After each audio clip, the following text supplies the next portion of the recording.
branches, but they're being sorted. Guys, my name is Dr. Denimuku Umo. I am a BMF member of the MOKOPANE branch. Have been a BMF member for now close to a decade. And I will be the program director for the evening. By profession, I'm not really a mathematician. But because we had a delay in time, I've equally reduced everyone's time. So don't worry, you're not going to lose here any time later than the agreed time. Colleagues, welcome. Today has been a long day, but it's been a wonderful day. I really want to appreciate everyone that took their time to come through to the event today. We're gonna rush through the program so that we can get to the real core of why everyone is here. We're here for the relaunching of the BMF MOKOPANE branch. Now, this is the first branch to be relaunched in Limpopo this year. And it's important because you're going to hear from the speakers today why MOKOPANE is actually the central midfielder to Limpopo's economy. Not just only to the economic aspects, but for community development and for progress of the province. I've been a resident of MOKOPANE now for half a decade, and I can tell you, I can testify that we are sitting on potential that is far much bigger than the SEZ that was pronounced last year. I know those are huge pronouncements, especially for the economists that are in the house. Don't worry, I have references for all the statements I'm making today. So, and I will not be plagiarizing. So I just know, we have all types of professionals. We have medical doctors, economists, accountants, you name them, we have them, even lawyers. So today I'm gonna try not step on anybody's toes. But if I do, I'm apologizing in advance. It's never really my intention. Colleagues, we're going to be starting with our program. As we go, between the speakers, we'll give you guys some nice music. I think the more important thing about BMF events, they're just not about the formalities of getting speeches and, you know, state of the province, state of the nation addresses. We want a dialogue. We want to have conversations that are meaningful, that have an impact, so that by the time you leave here, you understand your role in the BMF. By the time we all leave here tonight, all of you here will be BMF members. Those of you who come from other branches, I will give you a grace period to migrate to MOKOPANE. Don't worry, we'll facilitate. The secretary is very good. They will make sure that we facilitate that. But I can tell you this. If you leave here today and you don't understand your role in the BMF, what the BMF is, you would have wasted your night. Organizations like the BMF are what actually drives progress in the country. We need organizations that invest in managerial leadership, that deliberately invest in transformation. We need organizations that are going to talk about those conversations that are not so kind, not so easy, that are difficult. They're not your normal dinner type conversations. You need organizations that are going to break that ground, because you only make true progress through this discomfort, moving from your position of comfort, moving from your position of what you know, what you are used to, what you are comfortable with. Because we all know that position doesn't give us the radical responses that we need. We're still struggling with some of the basic issues as a country. Inequality, for example. Poverty. And yet, were supposedly one of the best developing economies in Africa. And as a whole, as a continent, we're hosting some of the best developing economies. But is it really translating to the day-to-day lives of our people? Is it translating in our lives? Do we see that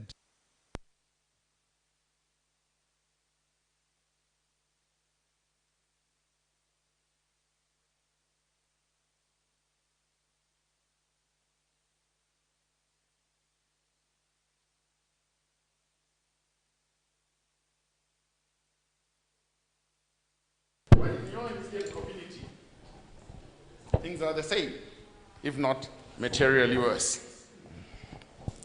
So, those are the type of questions that you now need to start engaging yourself with as a BMF member, day to day.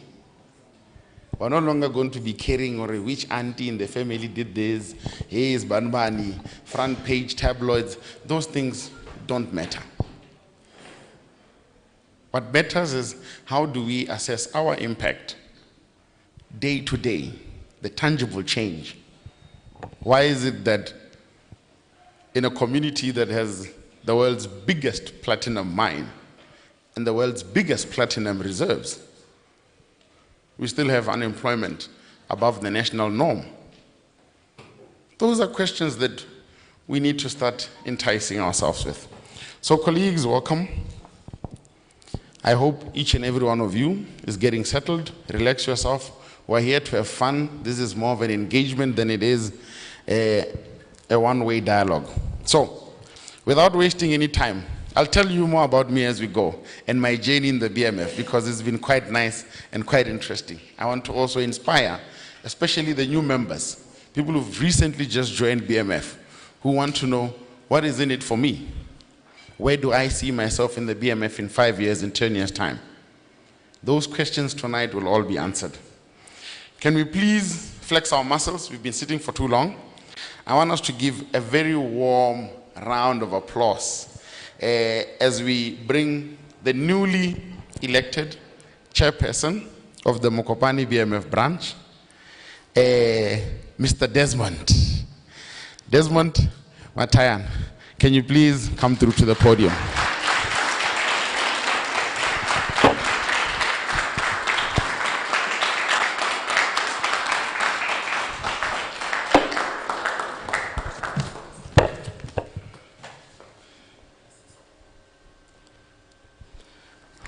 Program Director, thank you very much for the nice and short introduction. BMF members, ranging from national, provincial, to branches.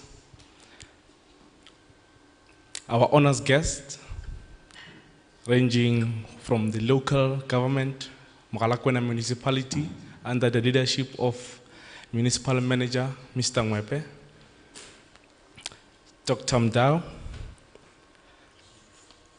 and another guest speaker, Isetu Mangoto. Did I say that right?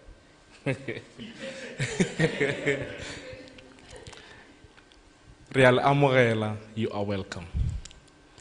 It gives me great pleasure to deliver the opening remarks of this prestigious event, the relaunching of MOKOPANE branch. I would like to express my appreciation to the Black Management Forum, and in particular, the members of MOKOPANE branch, for finally having launched MOKOPANE as a branch. Can we give a round of applause for that?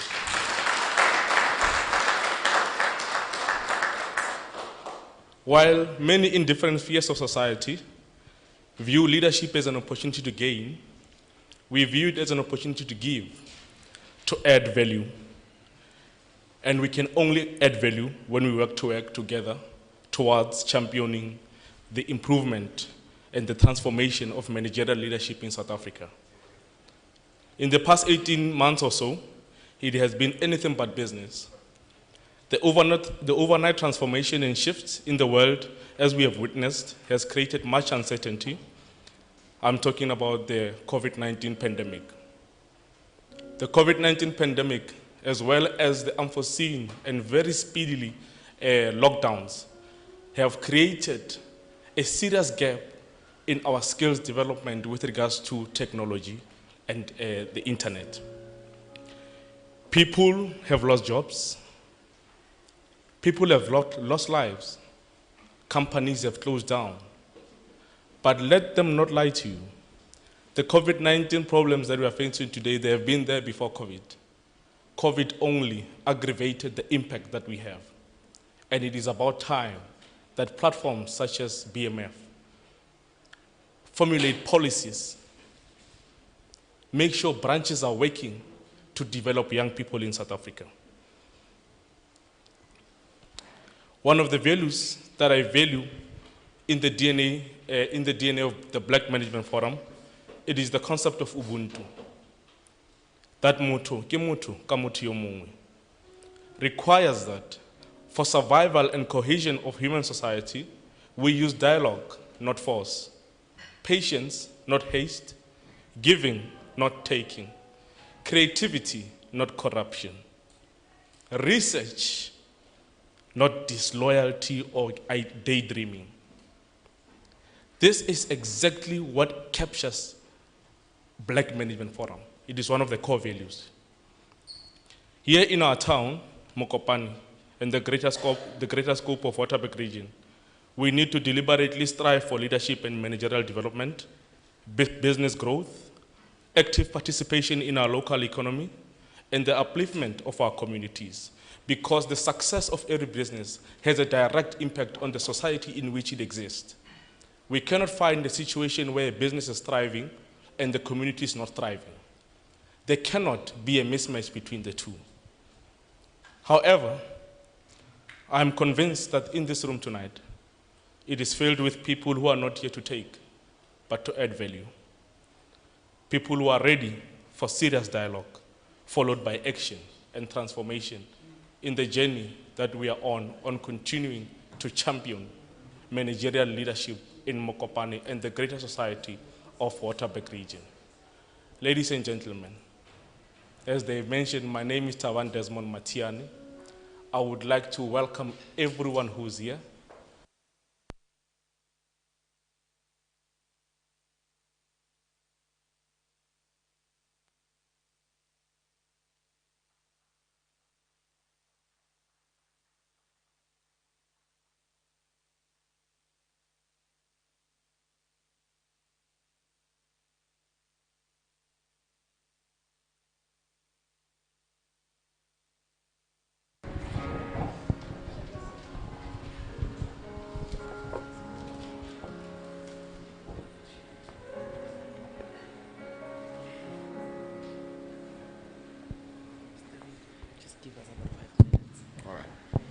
All right.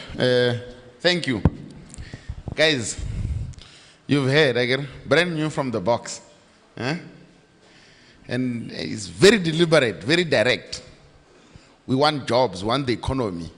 A lot of them, they were coming to you. We were telling you through pass. But he's very right. In actual fact, if you reflect on the history of MOKOPANE, MOKOPANE used to be a very hugely industrious area.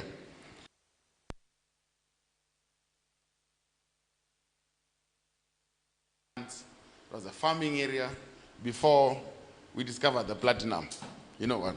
And then what happens after that? I get everybody let go of everything else, and then we all focused on the mining. But there's so much untapped potential in MOKOPANE.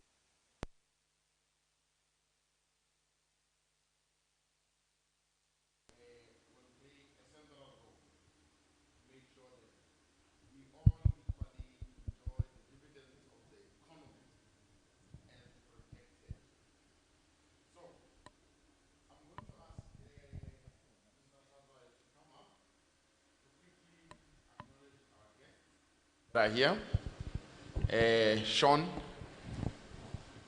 Thank you. I told you, don't worry, it's a new branch. The technology, we're getting there. The 5G is getting here. Ne? So, quickly, we're just going to request Sean Tlatsayo to come through and quickly acknowledge the guests that are here.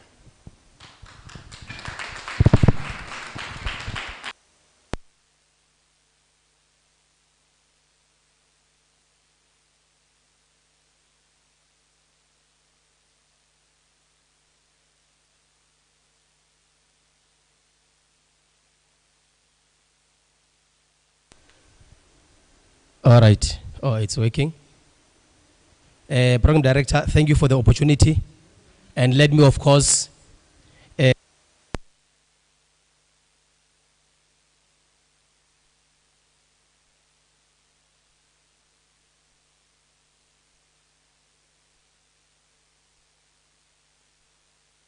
am here to acknowledge all of you. And perhaps before I acknowledge, I think this thing is disturbing me because maybe I should just use my voice. No, this thing is being streamed live, so people want to hear you on the other side. All right. Oh, I think this one is working. So, managers, good evening. Managers, good evening. Thank you so much. I am here to acknowledge our guests. We have a couple of guests who come from near and so far. I will try and read, or rather acknowledge each and every one of you by calling your names. So if I happen to miss your name, please pardon me. I will make sure that I pay when we go outside. But before I acknowledge the guests, let me start by acknowledging our provincial chair, Mpo. You acknowledge, sir. And then come to my chairperson, Mr. Desmond Matiane. And just to highlight that, even as your secretary, even when I am faced with some step-aside circumstances, I am not going to expel you.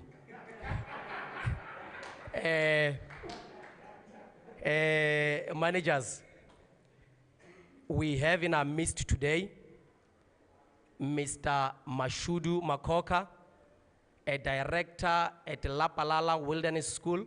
Perhaps you can just raise your hand so that I can see you.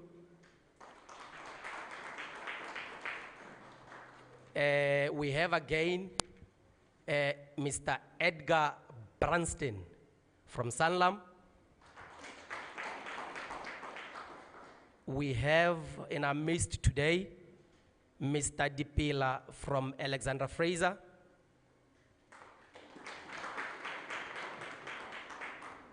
We have again a young pioneer, Donald Kau from Komatsu Mining.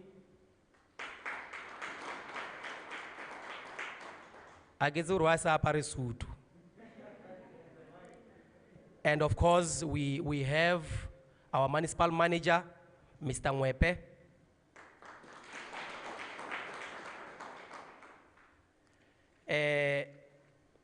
We have again UIGC CEO, Dr. John Mudau.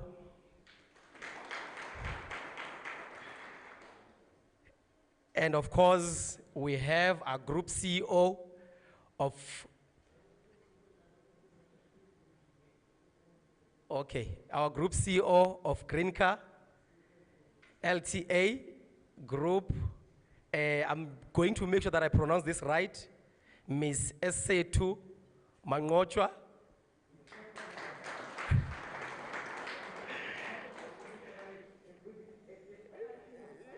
Let me again acknowledge the presence of our provincial secretary, Remani Malangapuma. I do believe that there are a number of guests that are still making their way in. As they come here, we are going to make sure that we acknowledge them. For now, I thank you.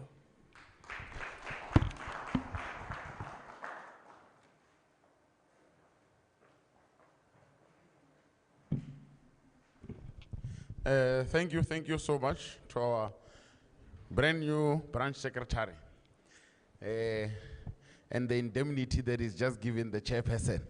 We thank that too. Yeah. Colleagues, we are now moving to the landlord. You know, in our traditional events at home, Barona le motho wa- who's welcoming people into their homes.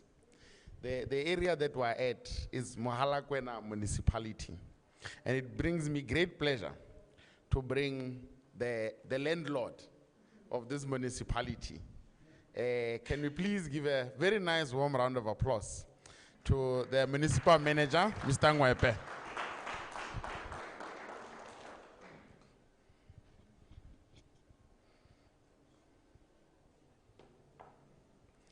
And I'm sure the landlord is vaccinated. I have a station for anyone who wants to vaccinate outside. Program Director, BMF members, the new leadership, Mogalakwena branch, I'm sure it's called Mogalakwena branch. It may not be called MOKOPANE branch. It should be Mogalakwena branch. Our guests, the ones in my table, you're welcome. Colleagues, I'm not going to say a lot of things. I'm not a politician, I'm an administrator. Because if I take, the stage and talk about politics, on Monday the mayor may call a council and I'll be fired. Yeah, I'm not in a suit. I'll also pay outside. Why? Because I'm not in a suit. I was at work in the farms. Electricity was down. I was just called when I was coming from a funeral in Marble Hall to say that electricity is off. We wanted the manager concerned, they could not get him. So I had to go and look for him so that he could just go and help our community. But having said that, we are in Mogalakwena municipality. This is the biggest municipality in Waterberg. The municipality is situated in the western quadrant of our province with 178 villages, rural villages, with 32 wards and 64 councillors. But as you know, most of you know, there is no one who does not know Mogalakwena municipality in South Africa. There are so many things that are happening in our municipality. The recent one is the one last week, on Monday what happened. You saw it, you observed it, you're part of it, and you make, comments about the situation in which we find ourselves as a municipality. But as you know, this town, MOKOPANE, is older than Polokwane. If you check the history of this town,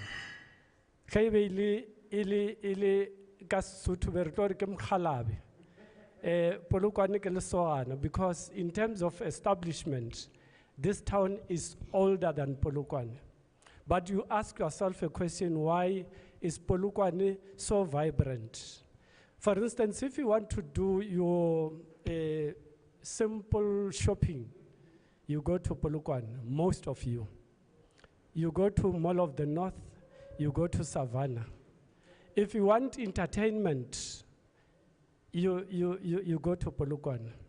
If you want your kids to play, practice sports, whatever, you go to Polokwane. If you want whatever, soccer, for instance, you want to watch a game, the national game, you go to Polokwane. If you want a house as a young person, BMF people, all of you would like to settle in Polokwane. Why? Because this town is stagnant, it does not grow. Why? Because we made wrong decisions in the past, and those decisions are haunting us now. Hence you see the Hawks and many other people coming in our town, talking bad about it. And remember, we are strategic in location in as far as this town is concerned. Remember, N1 and N11 crossing within our town. If you want to go to Zimbabwe, you pass in this town. If you want to go to Botswana, wherever you want to go, in South Africa and beyond, you pass in this town. Are you saying that there are no investors who do not have interest in our town? They are. That is why we are now having and complaining. We are having SAB. SAB, before they went to Polokwane, they passed our town. We could not accommodate them. The smelter, the one that, refines the platinum, the first grade platinum, the smelter. Where is the smelter? The smelter is in Polokwane. But where is the platinum? The platinum is in our municipality. Now, there is, what do you call it? The enterprise. Enterprise, before they did that industrial area in Polokwane, they passed in our town. We could not accommodate them. Coca-Cola, for instance, before they went to Polokwane, they passed in our town. We could not accommodate them. And hence, the town is not growing because of bad decisions that we took in the past. But then, there are also, international, icons that we have within our town. The Makapane's Valley Heritage Site, you know it very well. Wits University is doing some research there. University of Cape Town is doing some research there. Master's students, doctorate students are doing research in our Makapane's Valley. We are hosting the Waterberg Biosphere Reserve, but the town is stagnant. Why? Because the municipality in the past could not take proper decisions that attract investors in our town. Now, what are we doing to change the scenario? What we are doing, last week, on Friday, yesterday, we were with the newly elected Minister of Water Affairs.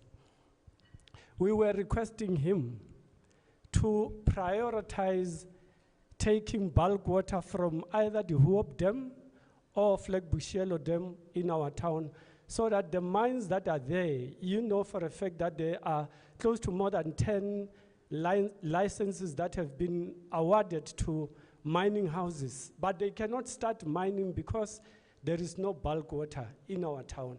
And we have requested the minister to prioritize that. We had a session with the minister again for them to assist us to augment our, you call it Masodi sewer. You see spillage of sewer in our town. Why? Because the town is growing a bit and the storage system is old, the storage system is small, it cannot carry the load, and we have requested the minister to also, it was the minister David Mahlobo as well as the minister Senzo. Is it Senzo, the water affairs one? Yes. So they have taken, it seriously to say that they are going to be assisting us.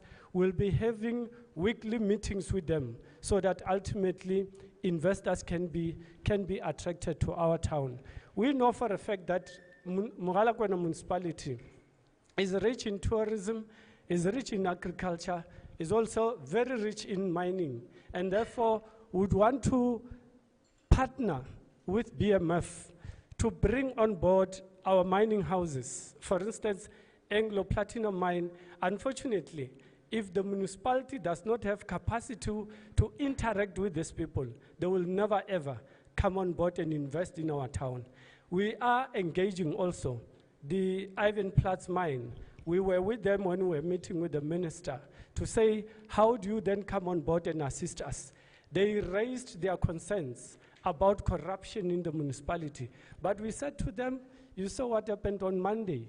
People have been arrested. In our municipality in the past, you could call me and say, bring an invoice of 2 million. No, I was cutting trees. I would come and give you that 2.5 million. That was what is true. It's a true story. That was what was happening within the municipality. You could come with a bus and toy in front of the municipality.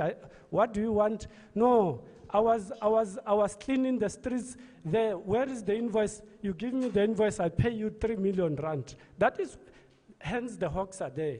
assisting us and SIU to make sure that there is order in our municipality. So we are trying, it's not easy. We are trying by all the best to bring normality to the municipality so that our partnership with everyone else could be able to bring and attract investors in our town. You are all welcome, colleagues. Thank you very much. Let me not talk politics, otherwise I'll be in trouble. Thank you so much.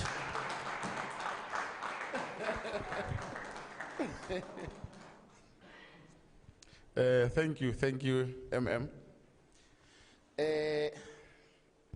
You've heard from the landlord. The municipality is strategically located and has almost every rapidly growing industry. So we have no reason, we have no excuse to not take MOKOPANE to a higher level. Colleagues, the BMF has been formally welcomed by the landlord. So now it is time for us to give the provincial chair. He's the custodian of the BMF in this province, to come and tell us and give you, especially those of you who just need a brief highlight of what really is this BMF that everyone is talking about. Can we please give a huge round of applause for the provincial chair, Mr. Mpho Mutse.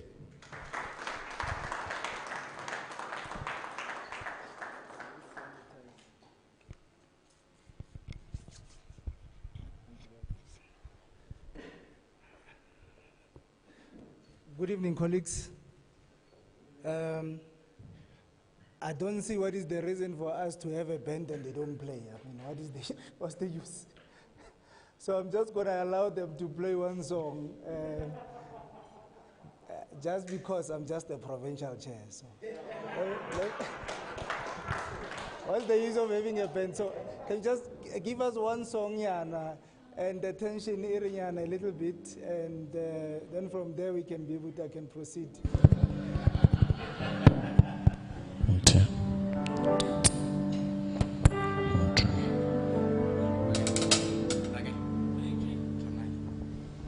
One, two.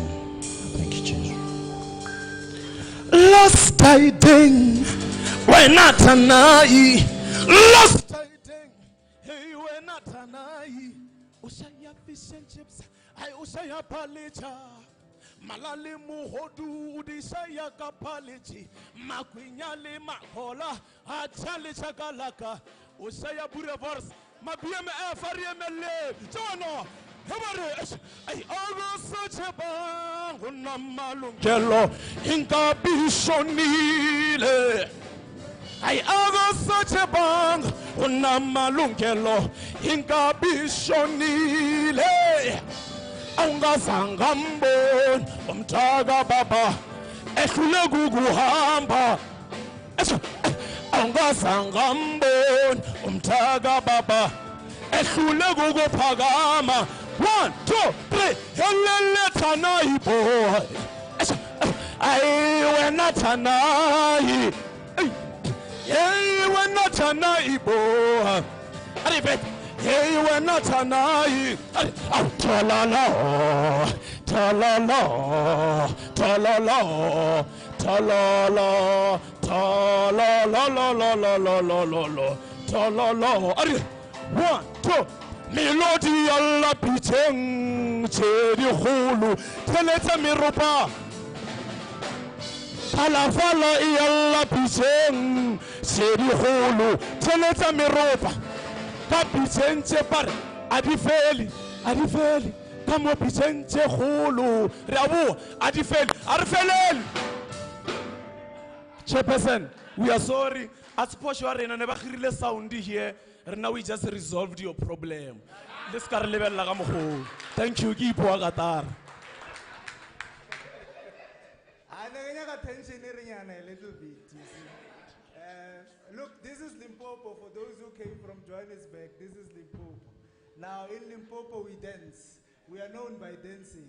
In Limpopo, we are known by playing guitars. In Limpopo, that's us.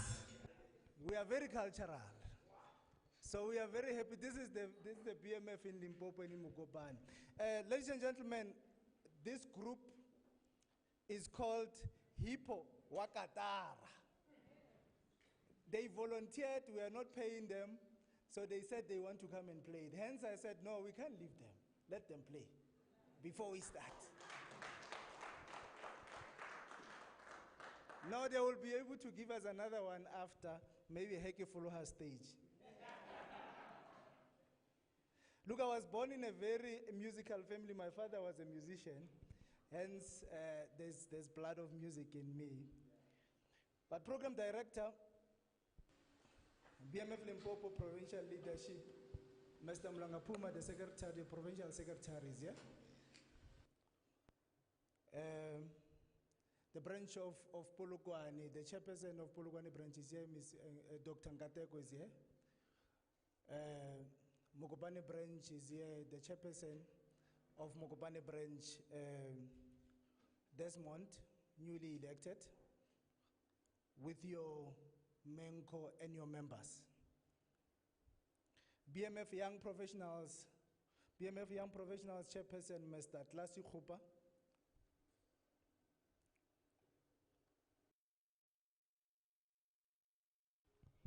Starting again.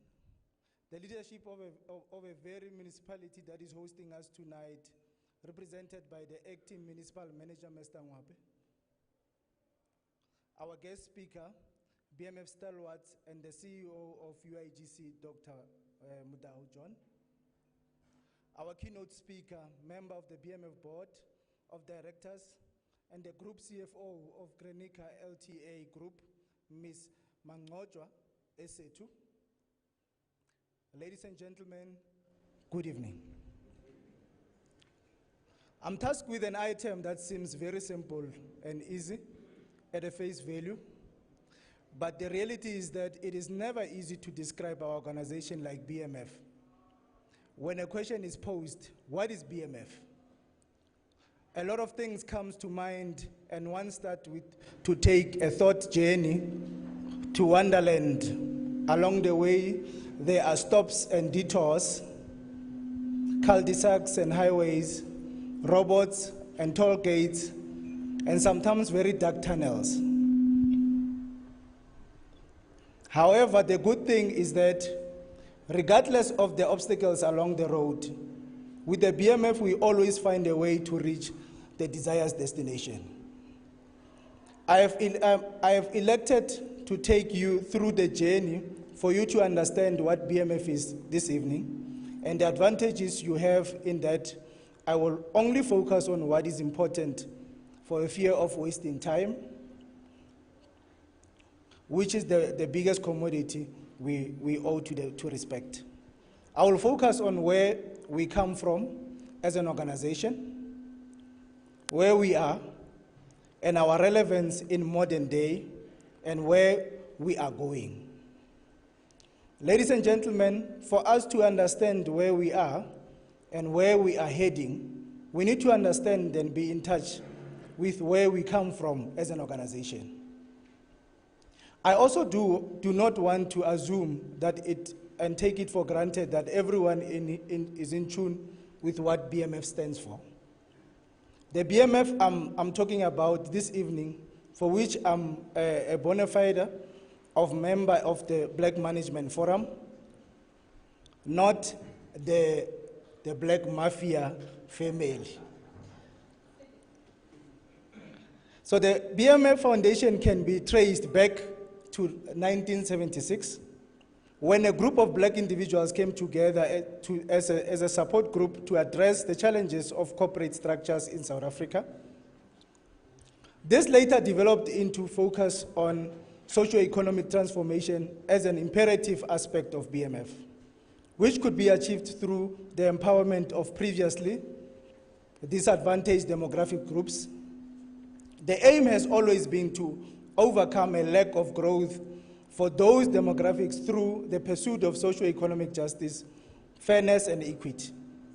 Since its formation, the organization has achieved a lot of things it has set out to achieve. Some of the notable BMF achievements include the following.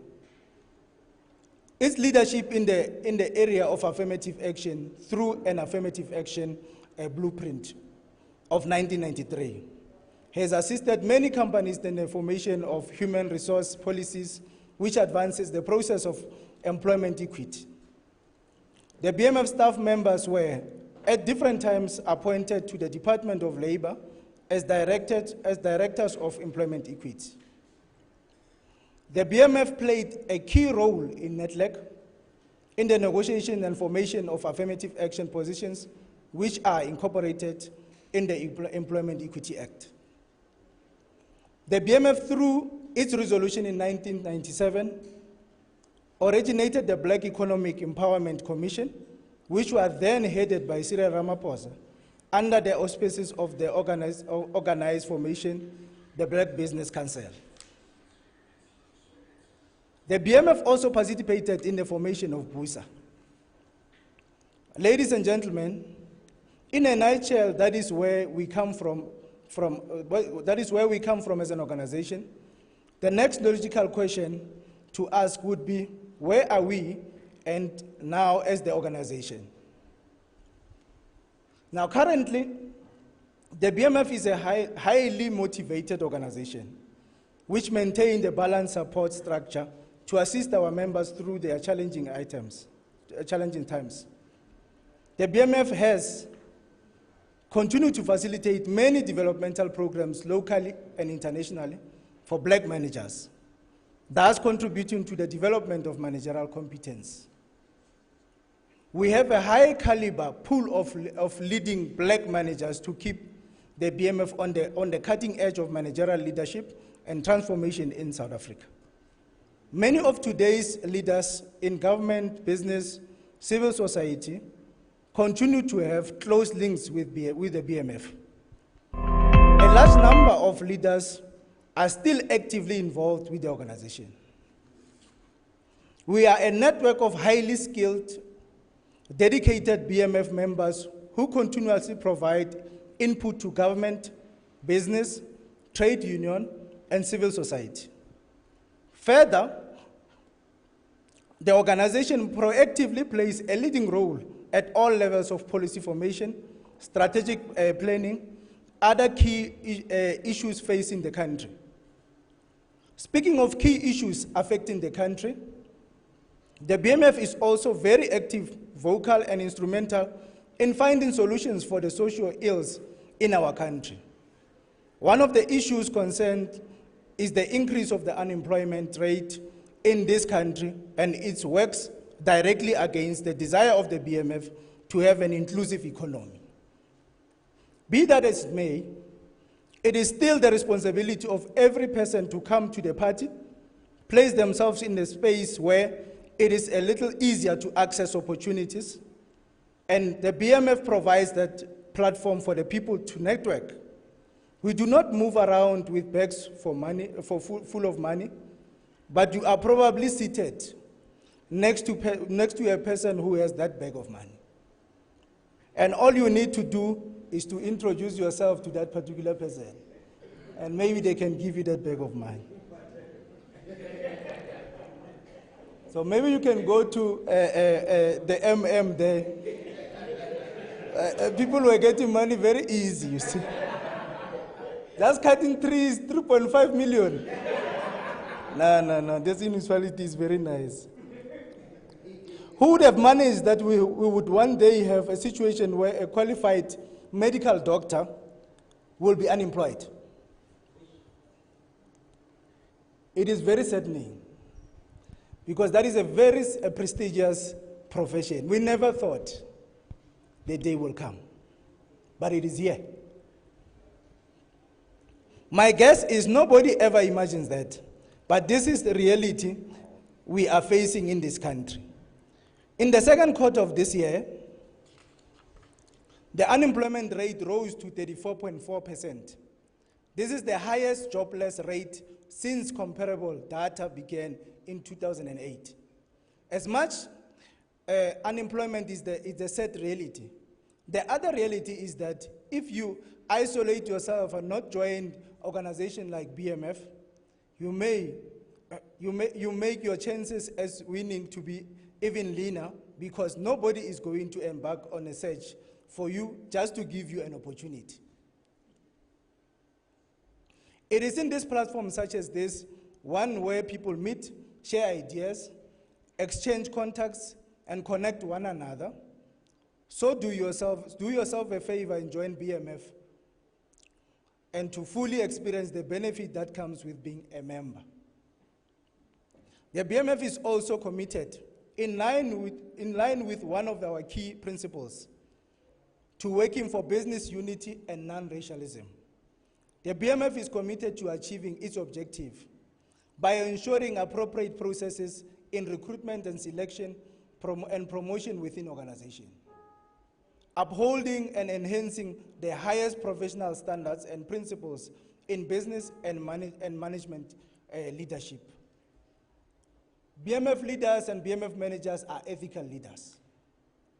Mr. Ngwape, BMF leaders are ethical leaders. We pride ourselves that our leaders are ethical. They can be able to, they don't take bribes, they don't do corrupt issues. Assuming the role of an effective voice for the needs, aspirations, and views of its members, facilitating the provision of career guidance services, and facilitating to members and especially students, promoting and maintaining working relationship with the organizations and interest groups that pursued similar objectives to the BMF. So we don't go to any other group, we go to those ones that pursue similar objectives as the BMF ones. Being an effective platform for the exchange of information, views, and experiences through a dynamic forum, facilitating the process of transformation of organizations, promoting an awareness of the importance of managerial and leadership skills to advancement of meaningful economic participation and empowerment, monitoring and reporting on the performance of organization in the key areas of transformation. Again, in a nutshell, this is what the BMF is doing. Ladies and gentlemen, as I conclude, I will be answering the last question, where is BMF headed? The BMF will continue to work hard to ensure that the objectives of the organization are achieved and its presence continue to be felt in corporate South Africa and in local municipalities. MOKOPANE has now relaunched, now needs to be felt. The municipality is willing to partner with us. So it means let's go and assist them. The role of the BMF is to assist government, because we've got managers who are competent to assist on that sphere. It will continue to extend its hand to form partnerships with other stakeholders to ensure that we build the country that we all want, not only for us, but for the future leaders and managers. I wish to congratulate the MOKOPANE branch once again. Wish them all the best. With that, leaders, now MOKOPANE branch is officially launched. It's time for us to work for our members. I thank you.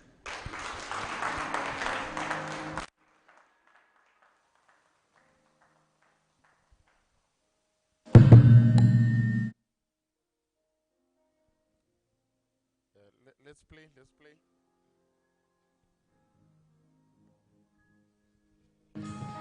1, 2.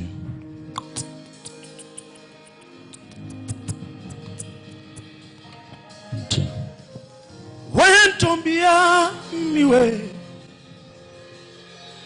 Osugu kalangilinde ngiyabuya we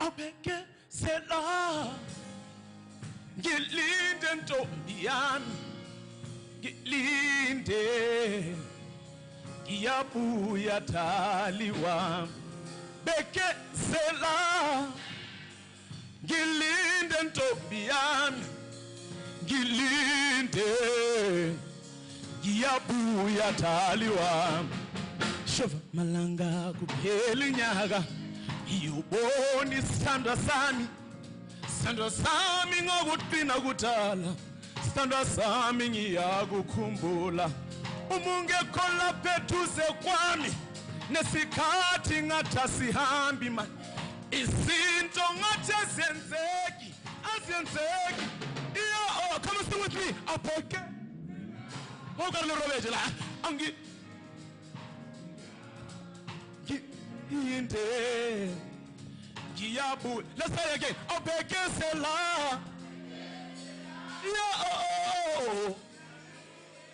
yami ngilinde ngiyabuya thali wami.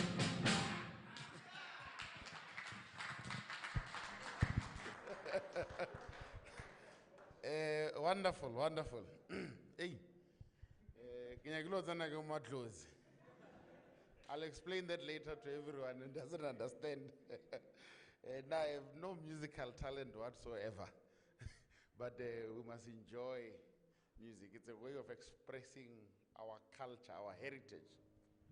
So it's very good. You've heard from the branch chairperson of Limpopo, one of the youngest branch chairpersons we are having.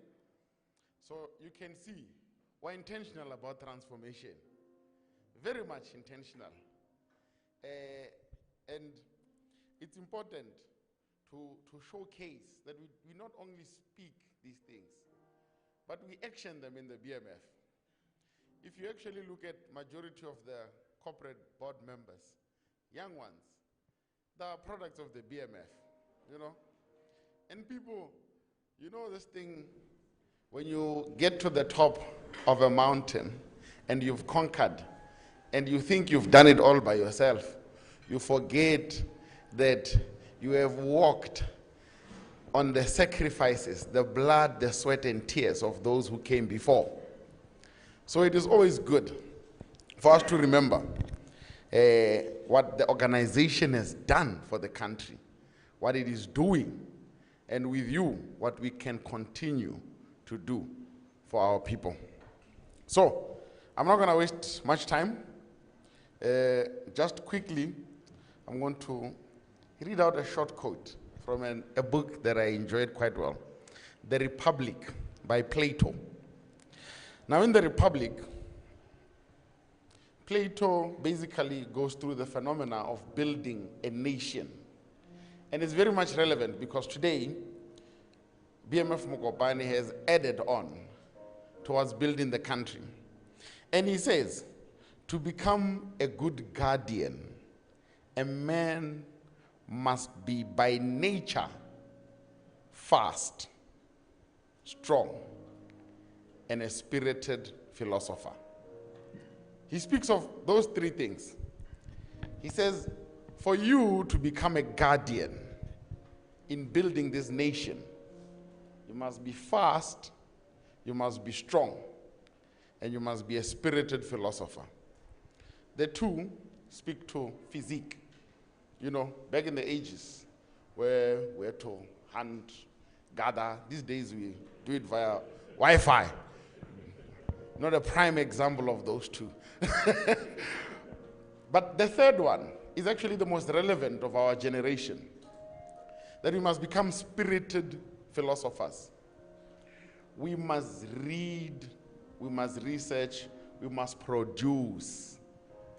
You can't be a passive participant in transformation. If you're not doing anything, then you're actually regressing on the milestones of transformation. So this is very much relevant to the next person that I'm going to introduce. As I said, we must give homage to the forebearers. I'm going to call upon currently the UIGC CEO, but we know him best for being the former provincial chairperson of the BMF in Limpopo, Dr. John Mudau. Let's give him a nice round of applause.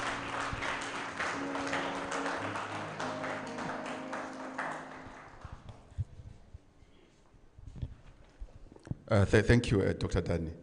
I must declare that, disclose that, in fact, I am fully vaccinated. So, and I must also say that I encourage all of you to go and get vaccinated. You know, we cannot allow those who didn't go to school enough to mislead those who have gone to school enough that vaccination is not correct. So thank you very much, Program Director, and greetings to you, SA2, and your husband, of course. It's nice having both of you here. Greetings, Chairperson of the BMF. It's my pleasure to be here. Greetings, Secretary of the Province. Greetings, It's nice to meet you. And greetings, the Chair of Polokwane Fest, and the host, Desmond. We are happy to be here.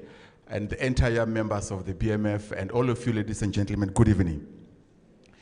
So I have been requested to come and speak as a guest speaker. So I'm not going to spoil the evening by extending my welcome. So I'll make sure that I am as brief as possible, so that I don't take the limelight away from the keynote speaker, as it were. So I'm going to behave tonight, Program Director. So I'm excited that I am here. And I must say that I am more excited because I see a lot of people that we were together in the trenches.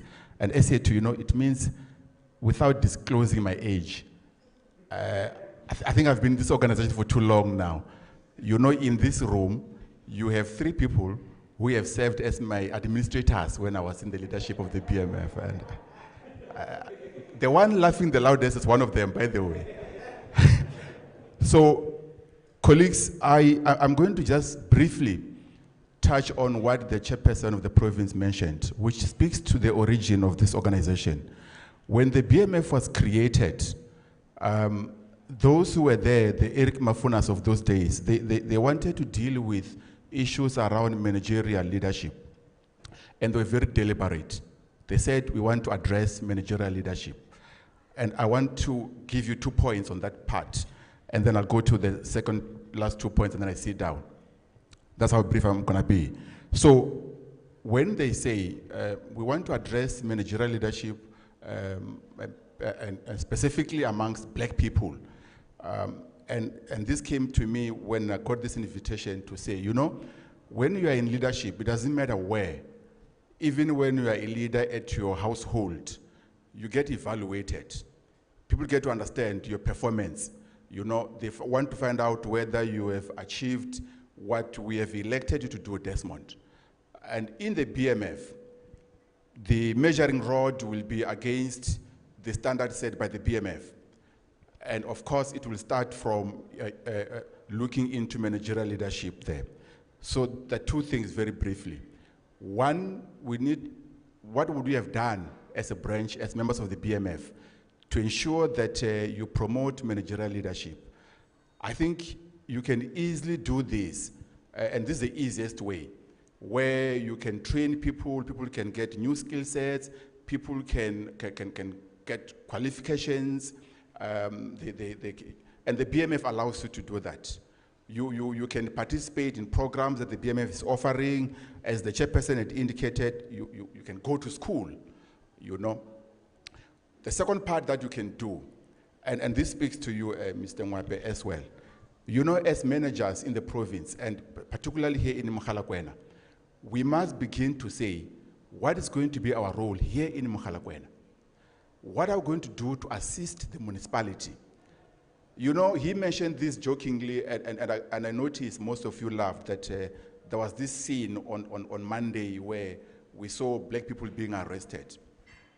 But that is a manifestation of a bigger problem. And the biggest problem is inefficiency and lack of capacity within these local municipalities. Now, BMF, by its very nature, is comprised and composed of people who are at least well-trained. These are people who are well-trained. Now, it is not correct that Mogalakwena municipality will get an adverse audit finding when BMF is here in this municipality. You need now to reach out to the municipality and say, municipality, how can we assist you? How can we make sure that the skills that we have, they benefit the municipality in general? I can tell you from my experience, and maybe Mr. Mwape wouldn't recall, by the way, this municipality is the first municipality in the province to come up with a development agency. And I was part of that process where we developed a very nice and got adopted. We had an acting CEO, and everybody was happy that the province, the municipality rather, because of its rich in mineral resources, is going to go somewhere. What happened after that is what Mr. Mwape calls bad decisions.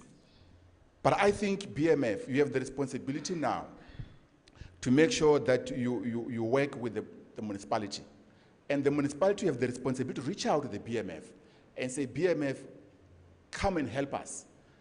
And they can do it for free, by the way. I'm not advertising for any tender. BMF members are not tender people. Yeah, we mustn't confuse these things. BMF members are professional people who are ethical leaders, not tenders involved here. And if the new members who came thinking, if the new members who came join and thinking that this is the best time to get a tender, let me tell you, you know what happens in the BMF is that you might end up spending more of your money than what you get from the BMF. So there has to be that balance. You know, I live in Thohoyandou. I drove it with my own petrol to come here. I'm going to pay for my hotel fees here, and I'll drive back with no worries. And that should be the practice with all of us as BMF members. We should volunteer our time because we are amongst the few privileged black people. And that must be used to extend it to the rest of the other black fellows. The second two last things. During the course of the life of the BMF decided to add a component in its reason for existence. And that spoke to economic empowerment. Now, that became a very big issue, economic empowerment. BMF leaders decided, and that was, if I'm not mistaken, it was at the AGM at Free State, Mangaon, not where this other party meets, the BMF Mangaon kind of conference. So the BMF decided that we need to also deal with economic empowerment. Briefly, I'm going to mention two things and then I sit down. The first one is this. When you get into economic empowerment, you need to look into the issues of participation. Black people, how then do you participate in this economy? How then do you make sure that you are part of the process? I just noted last week that the economy grew by 1.3%, whether that translates to jobs, whether that is below the whatever else that you can think of, I think it's a debate for another day. But I am very optimistic that, you know, our economy will recover, things will be better. But, and by the way, I am more upbeat than I was before COVID. I'll tell you why. We need to deliberately think about participation in the economy. And that this should not be accidental. The problem with black people, myself included, of course, is that we somehow want to think that there's somebody sitting at some corner planning our future. And we forget that that person sitting at that very corner is ourselves. Before I give you an example of how you can participate, I was through the BMF, given the opportunity to sit with the provincial board, Jewish Board of Governors. Some of you don't know that this thing exists in the province. Something called the Jewish Board of Governors. Now, what does it do? The Board of Governors, the Jewish Board of Governors, they go and sit, and they discuss the economy, the direction. These are Jewish people in South Africa. They discuss where the economy is going.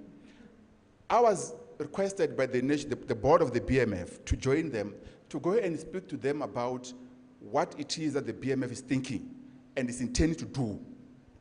So I went to the Kruger National Park.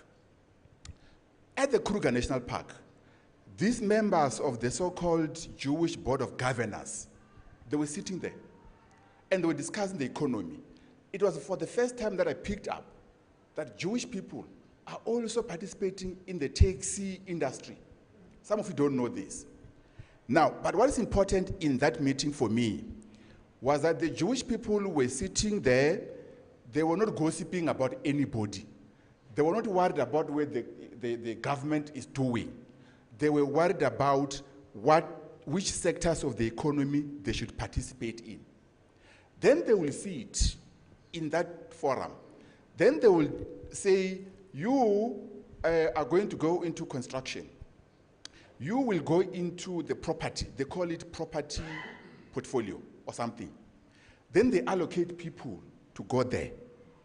And then they agree, there, I'm there, it's open. They're not even hiding. In fact, they also encourage me to learn from them. They said to each other, you go into a property. But then they don't end there. Then they also come up with a mechanism to support this guy or guys who go into property to make sure that they don't go there and fail. They even have their own fund of some sort where they also assist each other.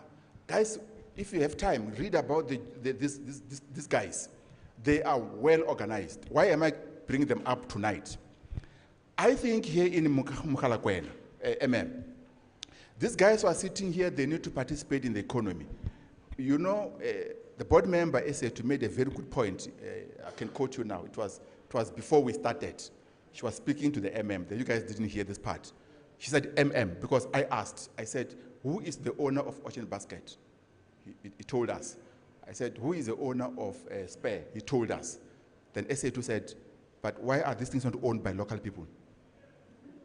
She said that, unprovoked. The only way we can participate in this economy is that we need now to be almost formalized and identify as to which sector of the economy we need to participate in. It can't be that you want to be a jack of all trades. We need to know, when I leave Thohoyandou and I'm driving to everywhere else, and there is something that requires an engineer, I must know which group of people in MOKOPANE are in the engineering space. When there's a project, big project somewhere, which requires construction, CDB 7, for example, I must know in MOKOPANE where to get that kind of people. When there's a tourism project happening, I must know where to get those people here in MOKOPANE. Don't wait for me to come from Thohoyandou and participate in the economy. Organize yourselves and do this thing. And this is how we can take the economy from wherever it is now. The last point. We need also to address the issue of ownership. You know, I argue now that, you know, this is the best time. This is the best time for South Africans, black and white now, to own this economy. For the longest of time, the economy was owned by those who, to them, was almost an inheritance. And they're getting frustrated. You know, this COVID thing, for me, I think it's a blessing. I don't know who brought it here. I don't know how it came about, but I'm happy it is here. It is a blessing. I can tell you now, if I go to that Spare, who you told you who the owner is today, if I go to the owner of Spare tomorrow and say, owner, I am offering to buy this Spare, do you know that I can come back with an offer today? If you go to any hotel, you will come back with an assigned offer to buy, because the inheritance wealth is running away. They are thinking that the COVID problem may change the attitude of the consumer, who is us now.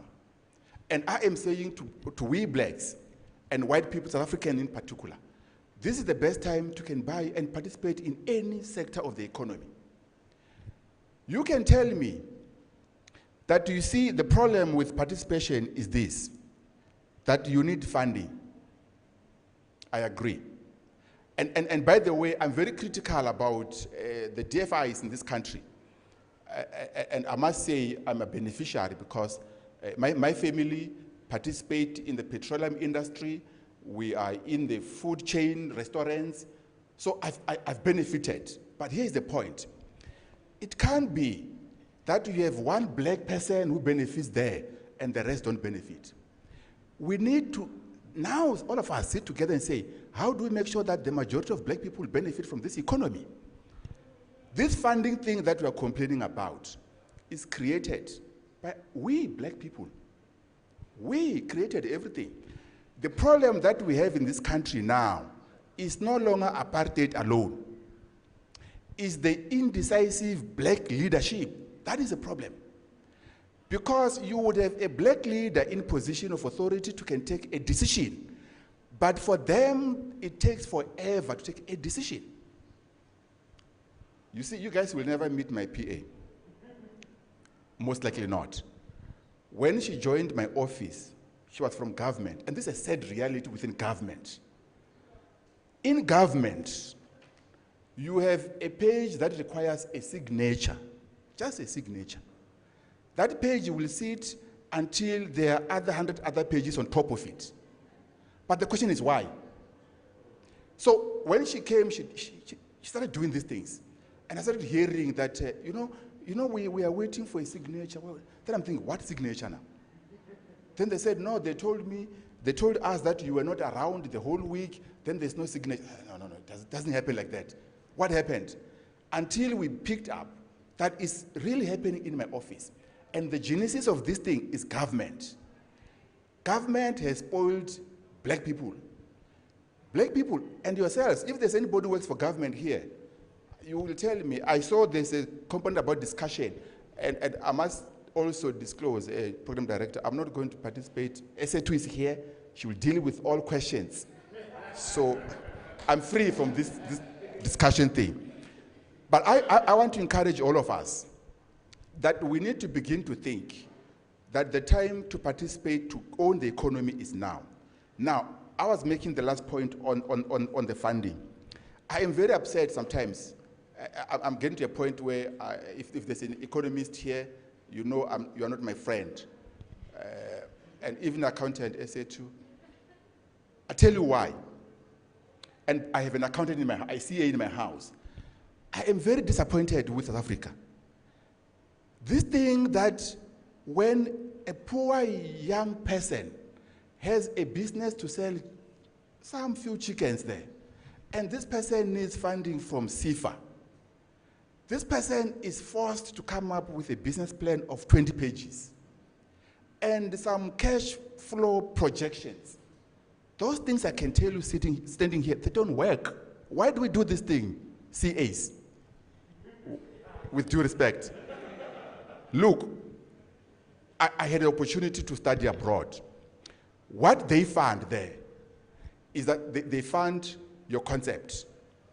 They ask for your concept note, 1 page. You want to sell chickens, how many? 100. And how much do you need? I need 50% of that, granted. I also had the opportunity to sit behind the desk to evaluate proposals. All my life up to now, I have never seen a single business plan that has a negative cash projection. I've never seen it. They tell you, on the paper they will tell you, you see our business, year 1, it will increase by 50%, year 2, 20%, year 3, 25%. But we all know from Stats SA that small businesses die on the 3rd year. What happened to that 25% growth, which is cumulative 35%? What happened to it? So we are forcing people to get approval on a wrong understanding of business. We should be saying, we as BMF now, we should be going to these DFIs. We should go to CIFA here in Polokwane. We should go to IDC here in Polokwane. We should go to, who am I leaving out? We should go to NEF here in Polokwane and ask the question, how much have you paid out this year? Then they say 1 billion. How much of that went to black people? How much of that went to black women? So that we must not be fooled by the national statistics. We must be happy to understand empowerment. as it has happened to us, to people that we live with. I thank you.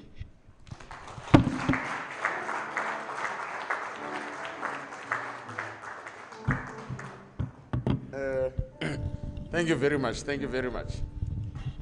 That is Dr. Mudau, the former chairperson of the province. Colleagues, he said a mouthful. And the one thing that I don't want to repeat, but we're talking about the realities of deliveries. Where is the money? Chelete kaya bafethu. Nyuku, Zaga. Where's the money? Because year in, year out, money is going out, the economy is not growing, but we're funding something. So where's this money? And I think it's very important that we start agitating towards those questions. The next speaker, everybody, you know, we've had starter, appetizers, and this and that. We're now going to the main course. Our next speaker, I need us to give her something. Welcome her again. She's the group CFO of Grenaka LTA. She must tell us what this Grenaka LTA is. I don't know it. And I don't want to go out there and tell people lies. Sorry. I know the group CFO of Grenaka. What do they do? But she's also a board member of the Black Management Forum. And as we said, BMF is very intentional about transformation. We're putting women first. And we mean it in every sense of the word. If you actually look at the developmental programs that BMF has, more than half of them are deliberately for women. And there's a reason for that. Now, can we give a huge round of applause? And then she'll come in with a nice song for Mrs. Isetu Mangocha.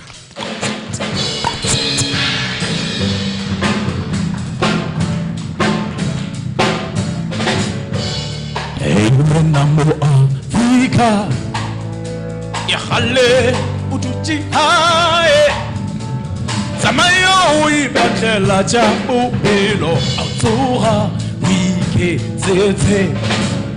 Hey, buka Afrika, time is passing you by. Come on, follow your star. It's now or never. Fuga. Usenzele arisalbar hey utuchi ukutile mazo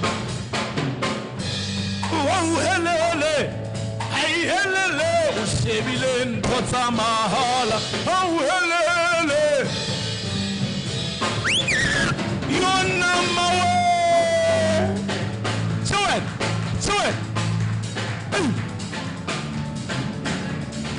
come on yo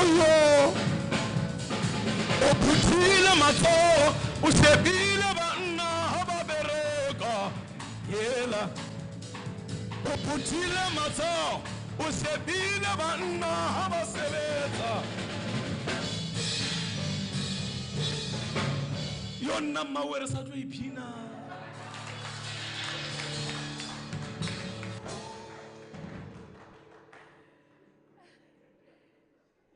Wow, thank you very much. Is it Hippo Wakatara? Am I saying it correctly? Thank you. Okay, I'm audible. Even before I greet, Dr. John Mudau was hitting me from all angles. Firstly, I'm a CA, which he doesn't seem to like very much. Secondly, I work for government. I'm joining Grenaka on the 1st of October, ladies and gentlemen. I currently work for the Land Bank. And not only that, I work in a funding division called Structured Investments, where I ask you for those projections that he was talking about. So he was hitting me from all angles this evening.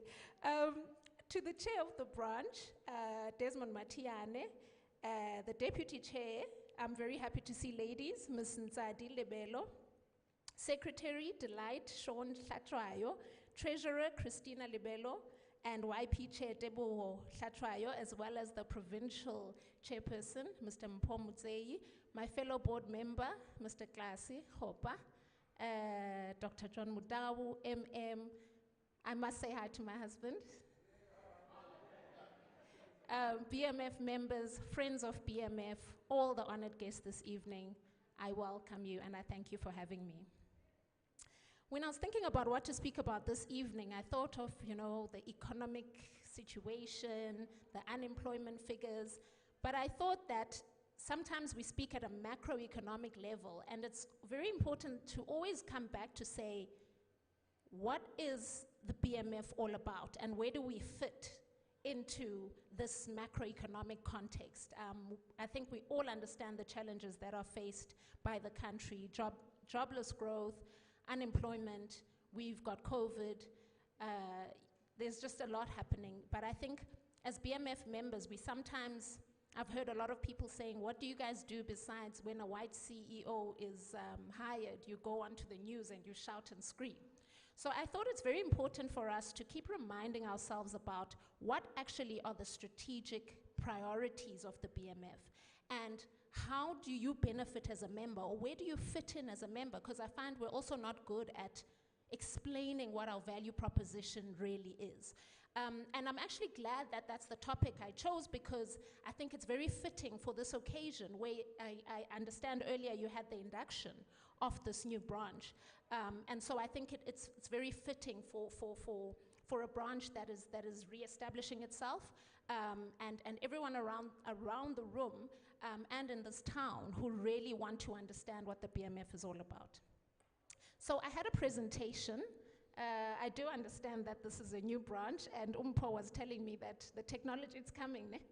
It's coming. It's coming. Okay. So I was going to have a presentation on a screen, so colleagues, you'll just have to bear with me. I have it now on my tablet.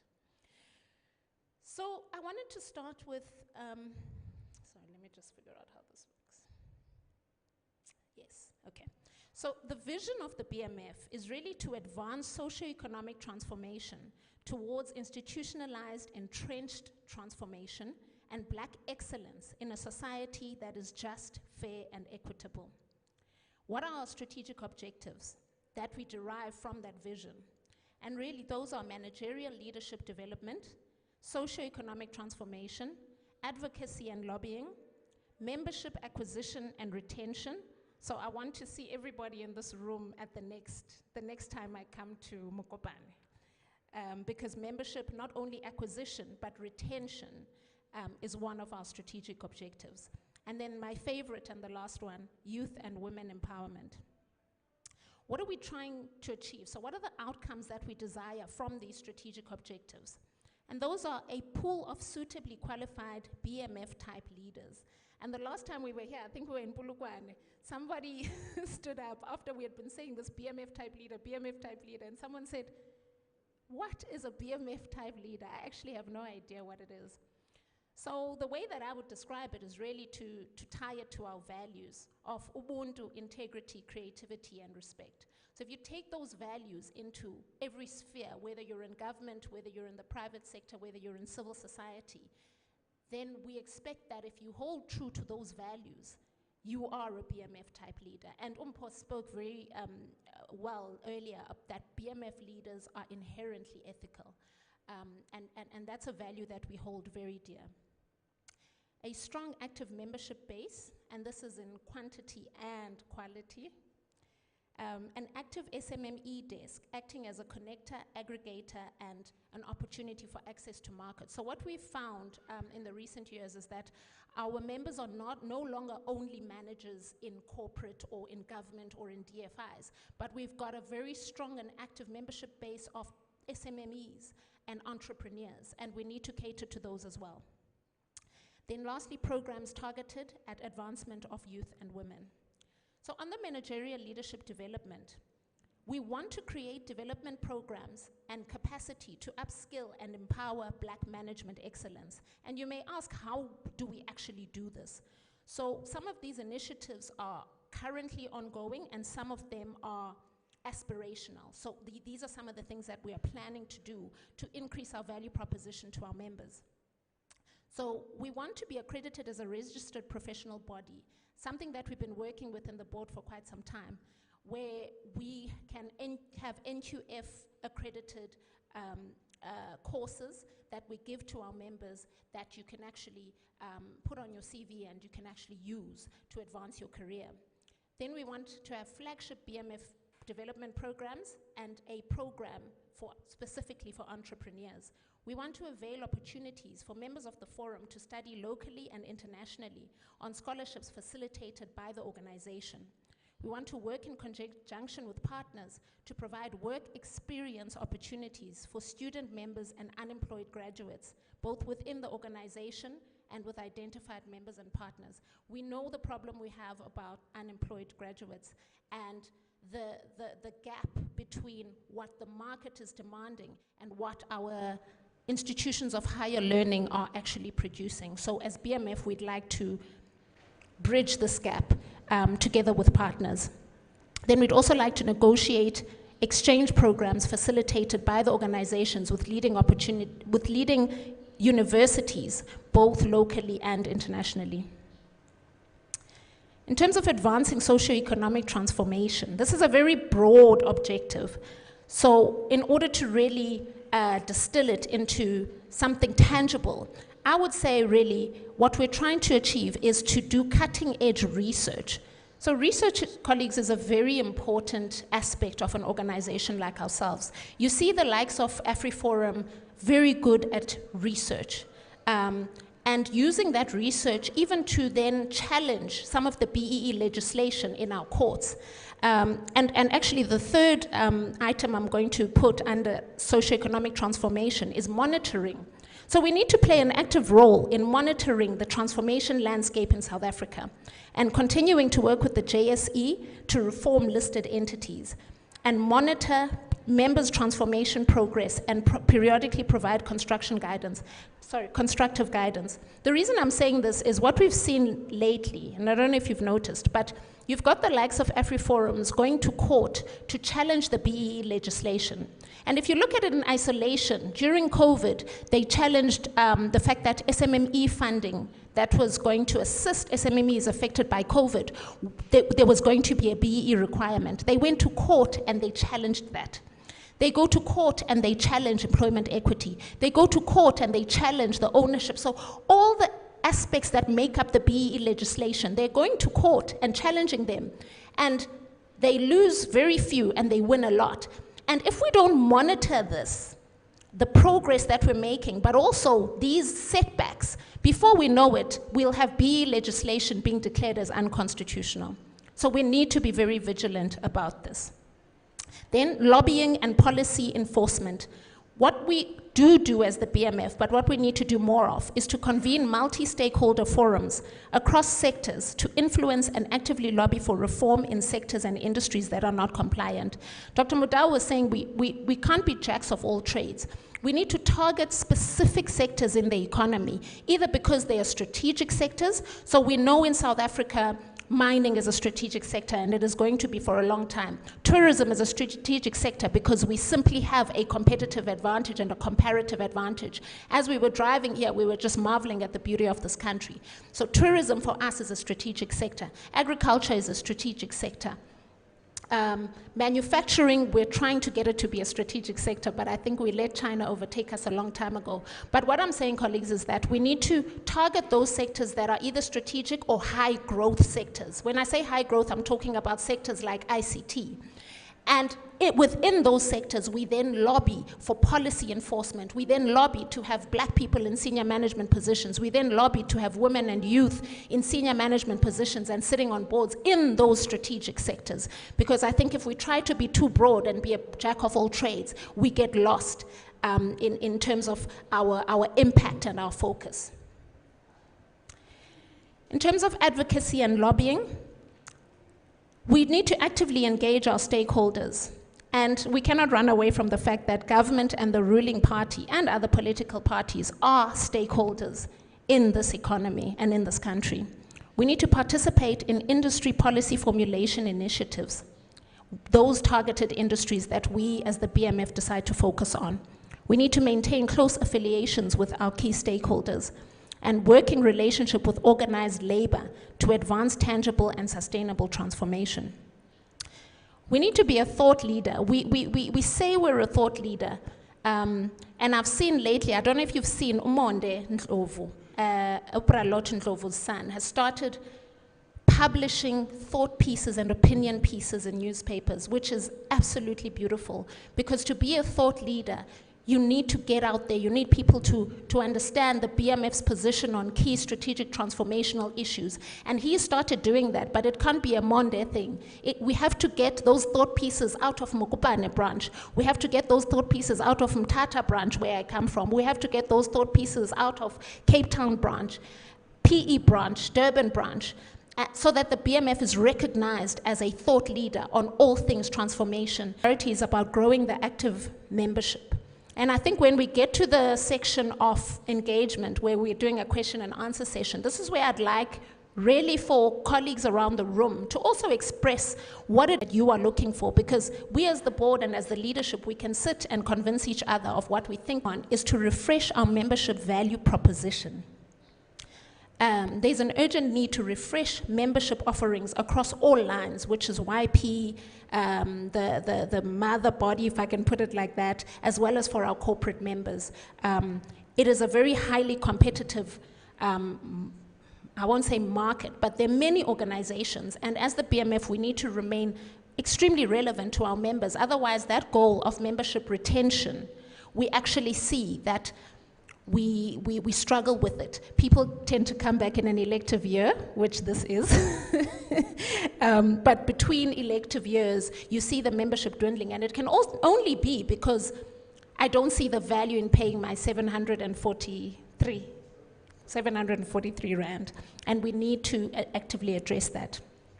Then we need a segmentation review. So as I was saying, as part of building a more compelling value proposition, we need to understand our members. So as I was saying, it used to be managers, whether you're working in government, SOE, or corporate. But we've got young people, we've got YP, we've got a student chapter, we've got entrepreneurs, and SMMEs. And each of those segments need a specific value proposition. So that segmentation is something that we need to focus on so that we address the needs of the different segments. Then we need members/brand ambassadors. So colleagues, I'm always harping on about this, and I think people think I'm crazy. But I always make an example that if I post myself here this evening on Instagram, I will have about 5 people asking how to join the BMF. If they see me at the CUD at the Sandton Convention Center, they want to know, how do we get onto the guest list of next year's CUD? And to fill it out, send it back to me, make the payment, send me the proof of payment, and I'll facilitate everything for them. So what I'm saying is we need to be brand ambassadors of our own organization. And I think we don't do that all the time. And I was told, BMF members are not social media people. I don't know, guys. Are you guys not social media people? Because I'm a social media person. So we need to become each and every one of us, brand ambassadors for the BMF. We need to post ourselves on Twitter, on Instagram, on Facebook, and that's how people get attracted to things these days. That's why we have influencers who get paid a lot of money to wear a Gucci whatever. That's the psyche of people today, given how social media has impacted our lives. And we can't be left out as BMF sending emails. No. Then my last and final strategic objective is the youth and women empowerment. And this is obviously very close to my heart.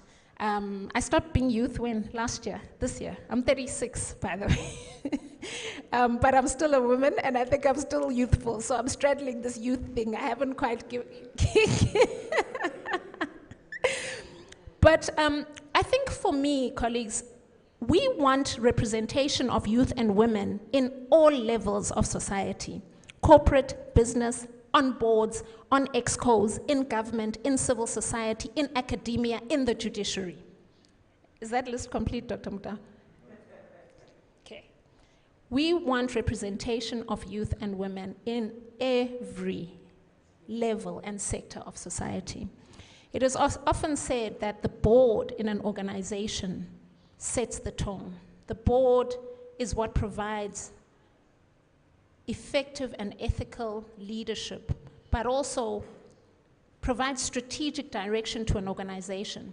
But what you see is what I call recycling. So we've got the people that we love who are BMF stalwarts. I don't know if I'll call them by name. Let me be brave and call them by name. Obabu Ruel Koza, we love them very much. My personal favorite lady that I've looked up to since I was a young article clerk, Sisindi Mabaso Koyana, I love her very much. I'm trying to think of the people who, but my point is that you see those people on every single board. Our favorite stalwart, Babu Bonang Mohale as well. They are amazing people. They are absolutely amazing people who I'm very proud to be associated with. But you can't have a Bonang, a Cindy, a Ruel on every single board in the country. When are we going to have ourselves start to come through into these boards so that there's not just a black-white mix, because the transformation is often seen as the board must become more black. Yes, the next thing is the board must become more female. But beyond that, the board must become younger. So there must also be a mix of young and old. Otherwise, you've got a generation who think alike, who came to be, at the same time, came into corporate at the same time when the ANC wanted intellectuals or wanted business people. So they all think the same. They all come from the same era, and yet there is a whole breed of people who are coming up underneath them, who need, firstly, for them to hold our hands before they actually reach the ages where they will gracefully exit. So that's something that really, for me personally, it's a passion project that we need not only gender, but also age, diversity in boards and in excos. The composition must change to be reflective of the SA population. So I was listening to Babu Bonang this morning on a podcast he sent me, and he was saying that 51% of the population is women. But if you look in senior leadership, 24% is women and 4% is Black African women.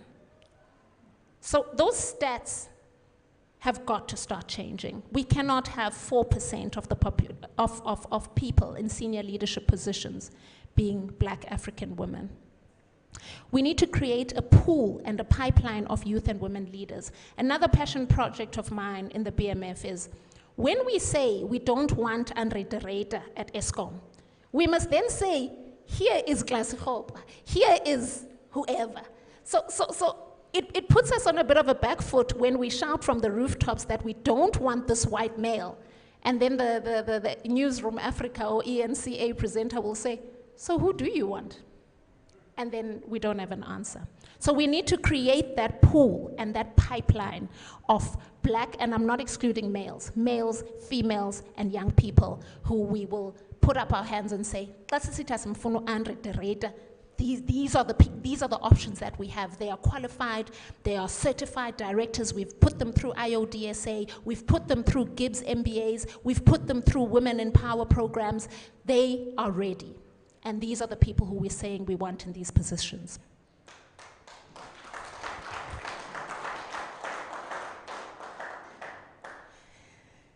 Ladies and gentlemen, lastly, I don't like being long, my husband knows.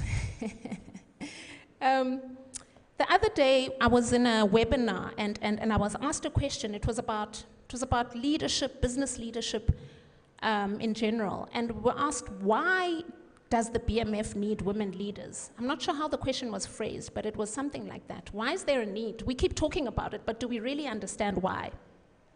And my answer was, the 2020 finalists for the Global Citizen World Leader were all women.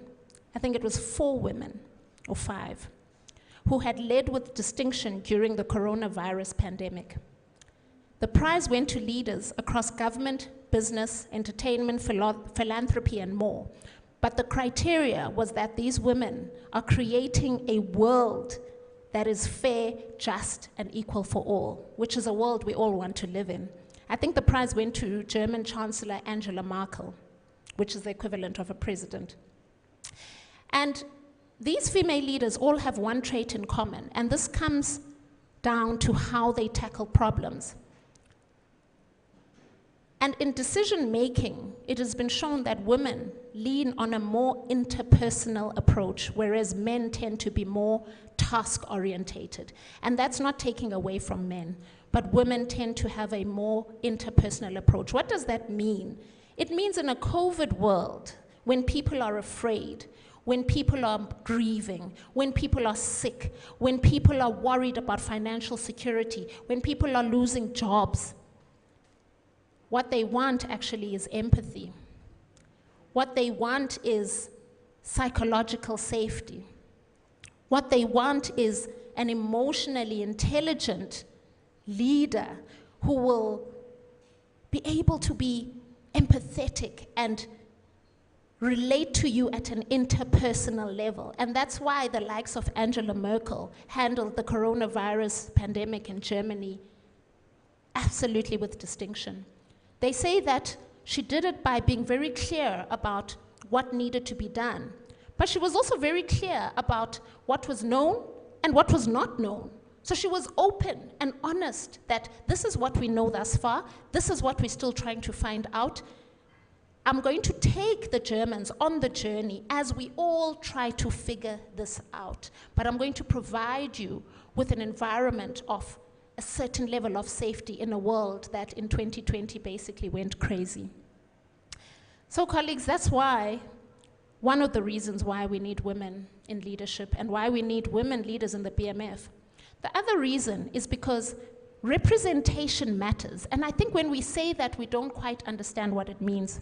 I remember when Zozi Tunzi won Miss South Africa and then Miss Universe, a girl from Kutsolo, where I'm from, by the way, shine, who had a brush cut with a line on the side, who was dark in complexion. She wasn't a yellow bone with a weave up to her waistline. And when girls who had perceived themselves as not beautiful or not subscribing to the societal standard of beauty saw Zozi Tunzi, they suddenly believed that they could be Miss South Africa. When I was a young chartered accountant and I saw Cindy Mabaso Koyana, Cindy Zilwa, a lot of Ononkuleko Kobodo, the Gloria Sirobes of the world, the Wendy Luhabes of the world, even if they weren't chartered accountants, but being successful in corporate South Africa, it made me believe that I could be successful in corporate South Africa. Something as simple as when your child goes to school and sees only white teachers, that teaches your child that people in positions of authority are white. So that's why in the BMF, it's very important that women emerge as leaders. I was asking Umpo, who else is in the MANCO? Because I only saw Uchepesin, no ace of the no ace of the province. And I wanted to know, because in the BMF, we have a policy where if the president is male, the deputy president must be female. But if the president is female, then we can have another female as well, we don't mind. And similarly at provincial level and at branch level and everywhere. So that's why I wanted to know, where are the females in this MANCO? And I think that is a very progressive step that the BMF has made. Most organizations pay lip service to this. We have it in our MOI. So it is legislated that we will have gender parity. So I think that is a wonderful step for the BMF that I'm very grateful for.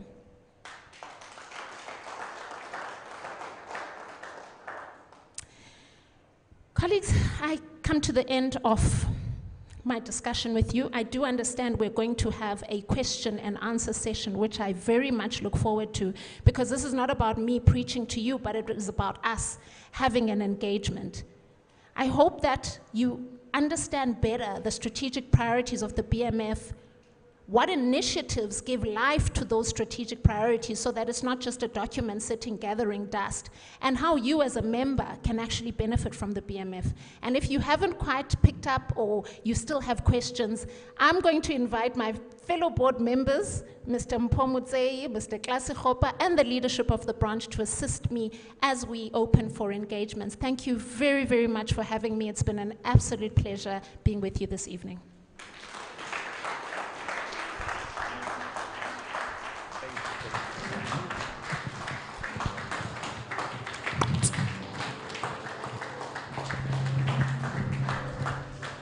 Yeah. Hey, yeah, no.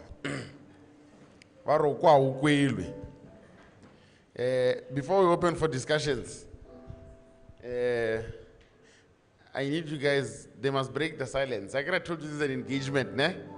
So now we're going to allow for questions and answers. The questions that you need to ask, they don't necessarily need to be specific only to what you've picked up in the keynote address. Level Dr. Madawi and everybody else. But for the purpose of time, do keep the questions brief, short, like a mini skit. Please, don't give a state of the province, and you understand what I'm saying, because we want to give each other equal opportunity. And then we'll have the roaming mics. Ayamula yewena bariki mulo iloyi awa machachi ya na bonkhunu barena nako kwa kalo ya abasalo yakhe ke badimo barona abar impalisa yitsi mo baloi ba tletsentenna ke re ba ruteile thata we ba go di collegeng le di university awa machachi ya na bonkgono ba rona abasalo yakhe ke badimo ba rona impalisa yitsi mo baloi ba tletsentenna ke re ke ba ba bila thata weye ba tlola ka awa machachi ya na bonkgono ba rona abasalo yakhe ke badimo ba rona eba hey, hey, hey, yeah, yeah, yeah, yeah, yeah. Batla fetsa le rona wewe, batla oloya wena. Batla fetsa le rona wewe, ska ba bona ka bobotse. Ay, ay, ay, batla fetsa le rona wewe.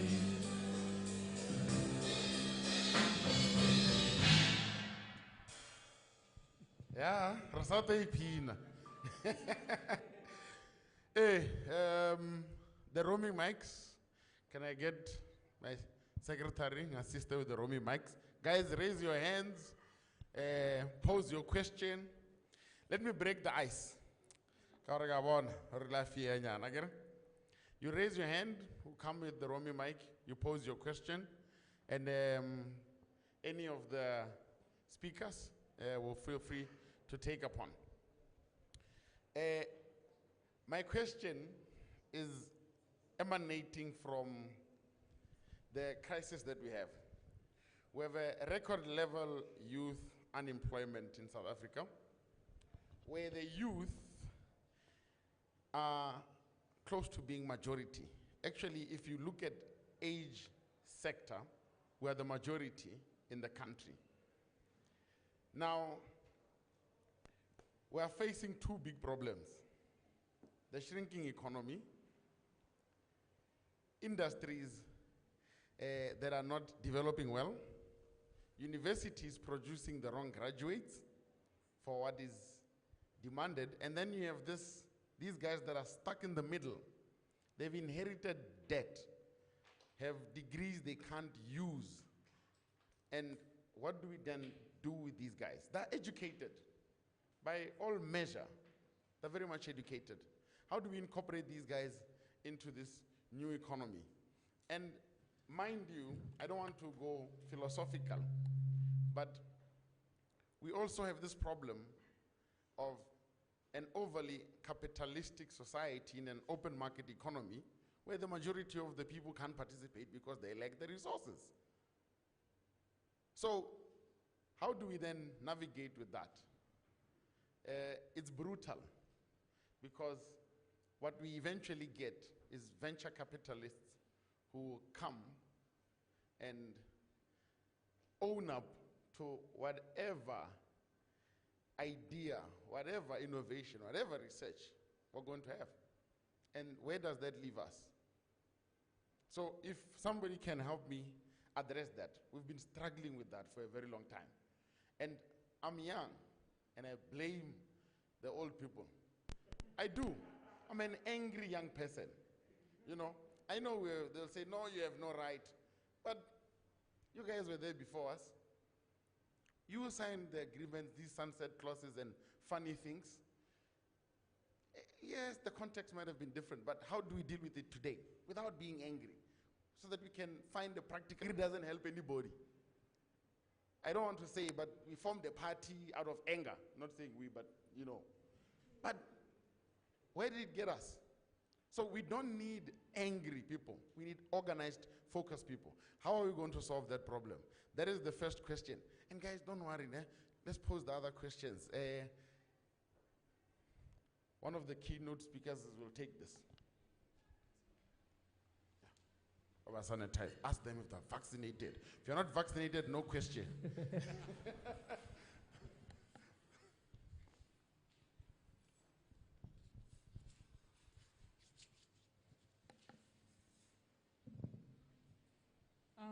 My question is somehow related to yours. I'm not going to say the surname. Mrs. Esetu touched a bit on education and institutions of higher learning.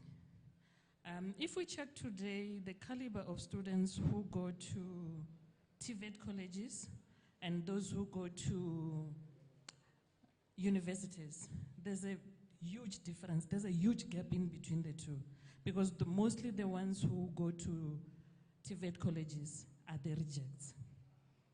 They are the ones who, some of them, the high school is tired of them. They are of overage. They send them to institution and to the TVET colleges. They mostly do not even have an idea of what is it that they want to do there at that college, compared to the university students. Then how then do we,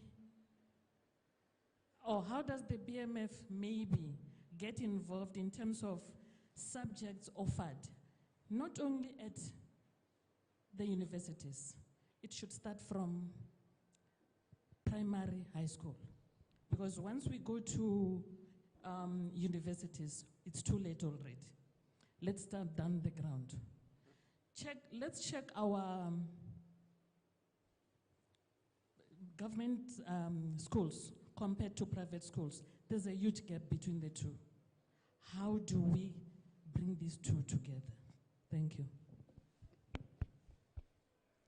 Right, next question, and then we'll allow the...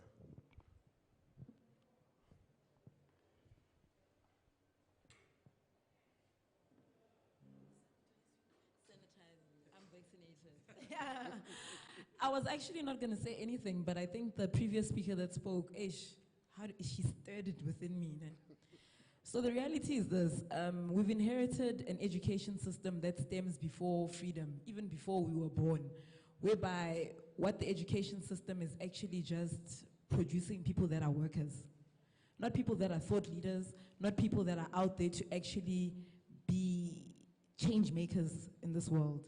So I think what she said is highly important, but I also want to know, for some of us that have been through this education system, but also have dreams of this prosperous South Africa, and the anger that you see in us as the youth, I think is fueled mostly by the fact that what we want to see and what we're seeing and what we're experiencing, we're not being geared for where we want to be. What do we do?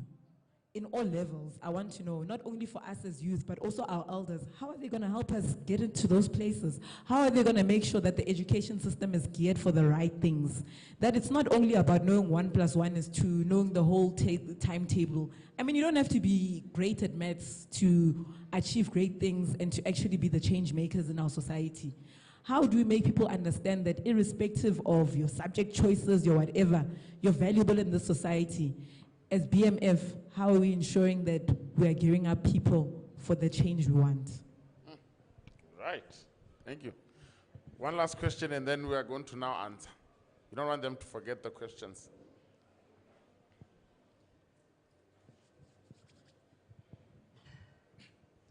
Thank you very much, Program Director, as well as the branch of MOKOPANE for the opportunity. I think I'm going to add on what Mama has said here.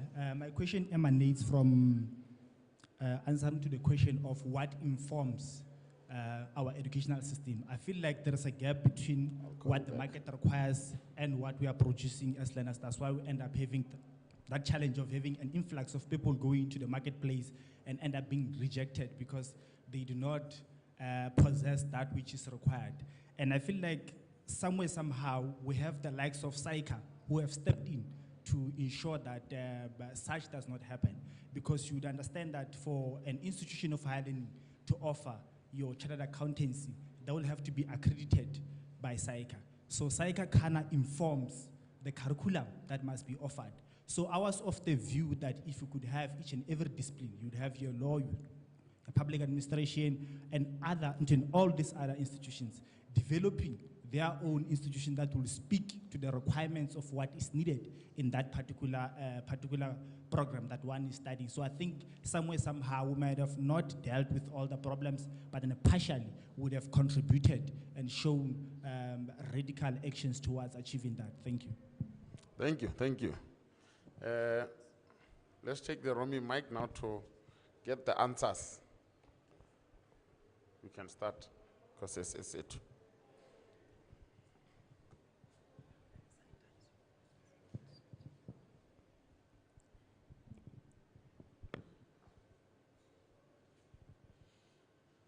I think I want to speak about the question to say, how are we as BMF ensuring that we are gearing, I think your message was gearing up people for the change we want, or to make people to be change makers and not just to be workers, I think was your question.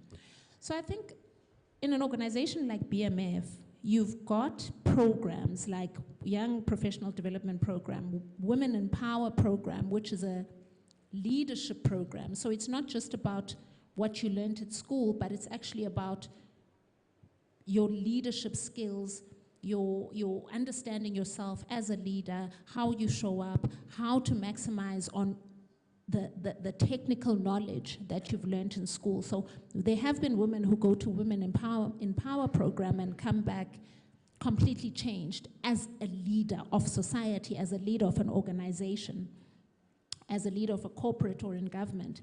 Then we provide, I think it was 5 last year, but Classy, how many MBA scholarships for Gibbs do we have this year? It's increased from 5, right?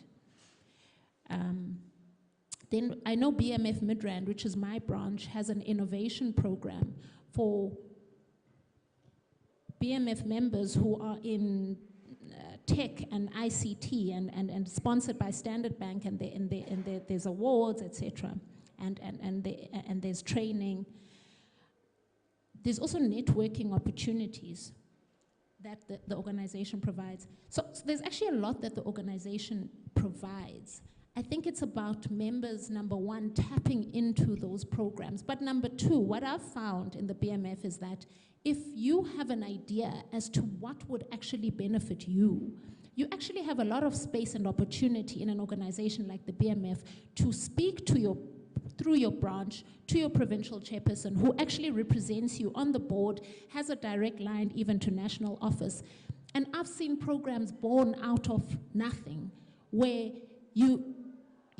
but you have to take the initiative. And I think as this kind of generation, we often don't take the initiative. I've seen the board go recently to an Institute of Directors program to become certified directors. But to do that, do you know that we had to phone the office and remind Phil and remind Kulu and remind that we want to do this? So because we wanted to do it so badly, the BMF will go and raise the money and speak to IODSA and get the board members through that program. And we actually want to roll out that certified director program to the rest of our members. So what I'm saying is there are programs that the organization offers because that's what we think that people need. But we also need to take initiative and say, this is what I want as a member of the BMF. This is what would benefit me as a member of the BMF. And then check if you cannot get that program to be sponsored and to be piloted through the BMF. And I think you will be very surprised to find that there's a lot of space and room to hear from you what it is that you want, that you think will make you, as Osisi said, will make you this change maker that you want to be, and will make you this person that can go out into the world and make and be the change that you want to see. Thanks.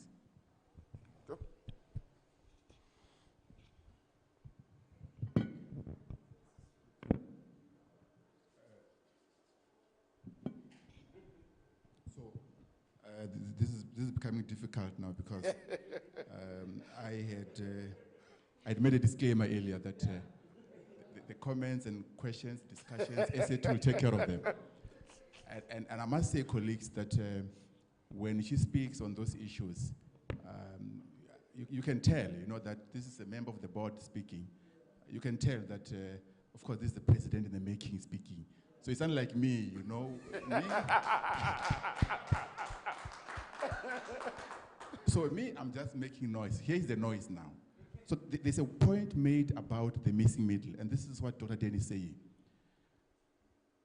I'm going to be very abstract about this answer. You see, the mistake we made in South Africa, and you will recall that we had what we call the National Development Plan. Most of you would know about it. And that gave us a 30-year sort of view of where South Africa will be. And then came, somebody called it, the MM called it Polokwane, a disaster, but I don't want to get involved there. The issue is this. We, as a country, have lost the vision and also the aspiration of what we want to become. And I would want to encourage Prime Director that we should not look at South Africa in terms of the youth versus the rest. This is, we now know that 61% of the unemployed people in this country are young people.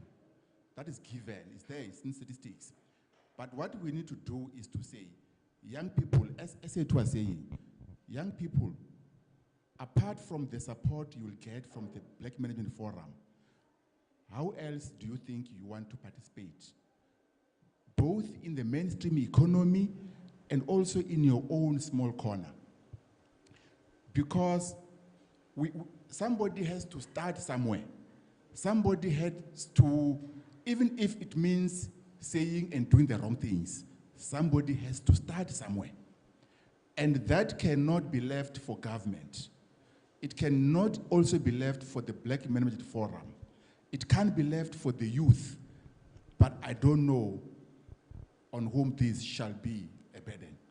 But I think we need all of us to say, this is the challenge that we have. Our graduates, we did, way back, we did a quick survey and we picked up that there are so many graduates who are unemployed. And know what was said, the majority of them were from the financial training background. You still have people who would have your BCom accounting, BCom business, they are unemployed. And these are rare skills. These are people that you need in order to understand where the economy should go. But let aside the issue around the business plan. There are bigger issues that they deal with these people. So I think it should be a combined vision. The next point is this. The SETAs that government has put up, they are meant to address precisely the point raised by the chair of Polokwane, that you have people who have skills that when you look at them, you might think these skills are absolute or are no longer relevant. Now the SETA has to retrain those people. You need the SETA to make sure that you are retrained into the relevant and you now meet the expectations of government. The business community has also let us down because they sat back and expected training institutions to give them a perfect fit on a young person who will come out of that. And when this person comes and then it's not what they expected, they get surprised. The last point, can I go back to my notes? Sorry, that point I noted it down. Yeah, there was an issue around the expectations. You know, I want to advise all of us sitting here that the youth of 1976, they played their role. You know what happened in Robben Island? And this is the story that people don't tell us. When people were in Robben Island, they were going through hardships, but what they were doing very good, they were training each other for the future. You get a guy who goes in there because he was violent outside, and this guy was a thug, then they arrest him, they think this guy is a comrade. But when he got into Robben Island, they retrained this person in terms of the thinking and the skills. That's why you had people who came out of Robben Island who were judges. People come qualified lawyers. People came out of Robben Island without having been to school, but they were able to speak better English than you who went to school. They're able to read and write. This is a community thing that all of us should do. It doesn't matter where we are. We need to get together and say, as a community, this is what we do. Thank you. Thank you, thank you. I'm tempted to take 2 more hands. 2 more. They're not there. Comrades, colleagues, compatriots. There's a follow-up there or a new question. It's a new question. It's a new question. Introduce yourself. We want to know you. I'm Katichari Chibit, a member of the BMF. Dr. Mudau touched on the laziness of people from the government. I had an opportunity of working in the private sector, and it's totally different to the government. Government employees are lazy, yes, and they resist change. COVID came, and people now need to change and start using computers, doing things online. People are resisting. How does one motivate these kind of people who are resisting the change that we see today? Thank you. The chair of MOKOPANE, and there's a disclaimer, colleagues, I'm also a government employee, but I'm a BMF type government employee. Thank you, Program Director. We mentioned and we spoke about the high unemployment rate of graduates. Now that simply tells us one thing. They can't become BMF members.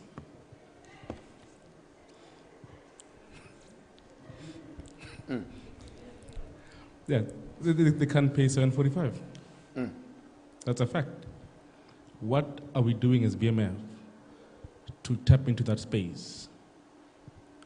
What can we do to tap into that space? Because there's a wealth of knowledge there, people that we need to train to become participant of the very same economy that we are talking about.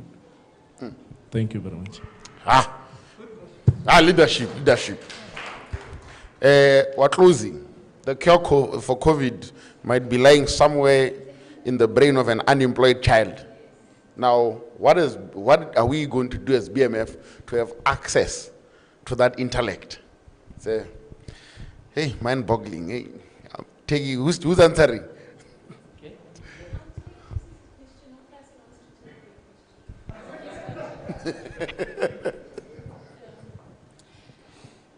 Thanks for the question. So I work until the 30th of September in a state-owned entity. And one thing I've noticed, you see, there's something called human behavior, which means that generally a human being responds to certain incentives or disincentives. In government institutions, be it SOE or in the departments, I actually haven't, and I've been in my SOE for 5 years. No one has ever been dismissed for non-performance, ever. You need to commit fraud, and even there, like real fraud, in order to get to get dismissed. But no one has ever been dismissed for non-performance. And the human condition, and yes, there are people who fall outside of this generalization that I'm making, but generally, the human condition says that if I sit here and I don't perform, and there's no disincentive for me not to perform, there's also no incentive for me to perform. So we used to get bonuses, etc. Then the organization got into a huge issue, and we didn't have increases and we didn't have bonuses. And what you find is that the performance levels literally went through the floor because there is no incentive for performing. So why am I working 10 hours a day when the person who's working 4 hours a day or 2 hours a day or just checking their emails every now and then while watching Netflix is going to get their salary at the end of the month, just like I'm going to get my salary at the end of the month?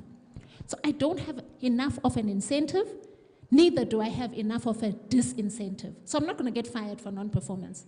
My performance review, I don't even care whether it comes out as a 2 out of 5, because what are you going to do to me when it's a 2? I mean, I've seen people come into an organization, you know, rearing with energy, having ideas, wanting to do things. And there's a saying in management studies that says, culture eats strategy for breakfast. You can have the best strategy, but the culture of an organization swallows people up. So you find somebody coming from the private sector, coming to an SOE, I want to contribute, I want to this, I've got these ideas, I'm so energized. Watch that person 6 months later. They start by arriving at the office at 8 o'clock, and they're the first person in the office. Then they realize, maybe if I try 8:30, and they're still the first person in the office. So then they start coming at 9, because why should they come at 8 when everybody else comes at 9 or at 10? Those are the small incremental things, similar with what I'm saying about why should I pull an all-nighter to deliver something on time when I know that whether I deliver that thing on time or not, nothing's going to happen. So that is, and you know, the private sector, that's how they get people to perform. Yes, it's very transactional. You perform, I give you a bonus. You perform, I give you an increase. But generally, the human condition responds. That's why even kids respond to reward or disincentive. I'm going to take away your phone. I'm going to take away your whatever. And that's what we don't have in the public sector. And so the human condition will divert to the lowest common denominator. So when you say, how do you get people to respond to change, now we're going digital, etc., you need to incentivize them to do so. Otherwise, they will never do so, because what's the point? What do I benefit? That's what people are looking for, and that's how private sector organizations drive a high-performance culture. And in public sector, we lack a high-performance culture, and culture will eat strategy for breakfast any day. And I think that's mainly where the problem lies. Thanks. All right.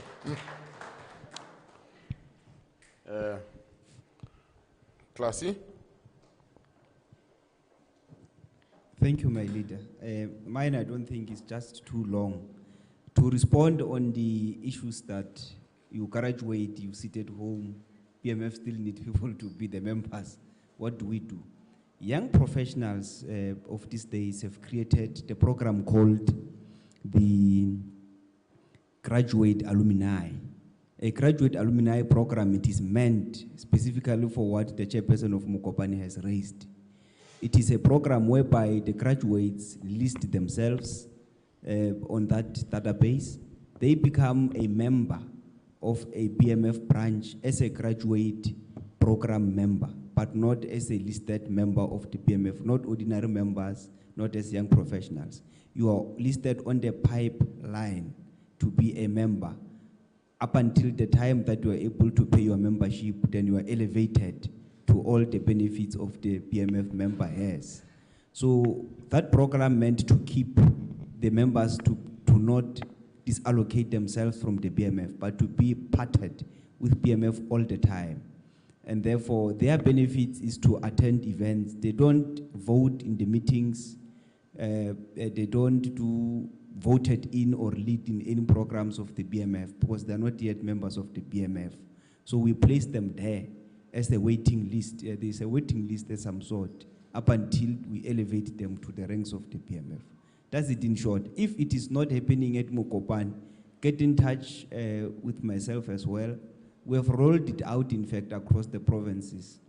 Our reception was that people have been listing, and therefore the consultation is done at the national office. We know when you are studying at University of Limpopo, but originally you are from Eastern Cape. Therefore, your information will be sent to the next branch where you are from, so that they can keep close eye of yourselves that side. That's it. Thank you. All right, thank you. We're now moving. I think everybody is satisfied with the answers. I'm very happy about addressing the issue of government performance. But I want to say as an example, see, this is what we're demonstrating as an example. We need, when people come into government, and this is very important, because the only way we're going to have practical links with the masses of our people is through government. We need a strong, functional, competent government. There's no two ways about it. There's no way we're going to run this country with a highly overpowered private sector and a weak government. It can't happen. There's no country right now where we can say this country is going on the right trajectory and we have a private sector overpowering the government sector. So the government is first and foremost the most important sector that we must safeguard, where we must send our best.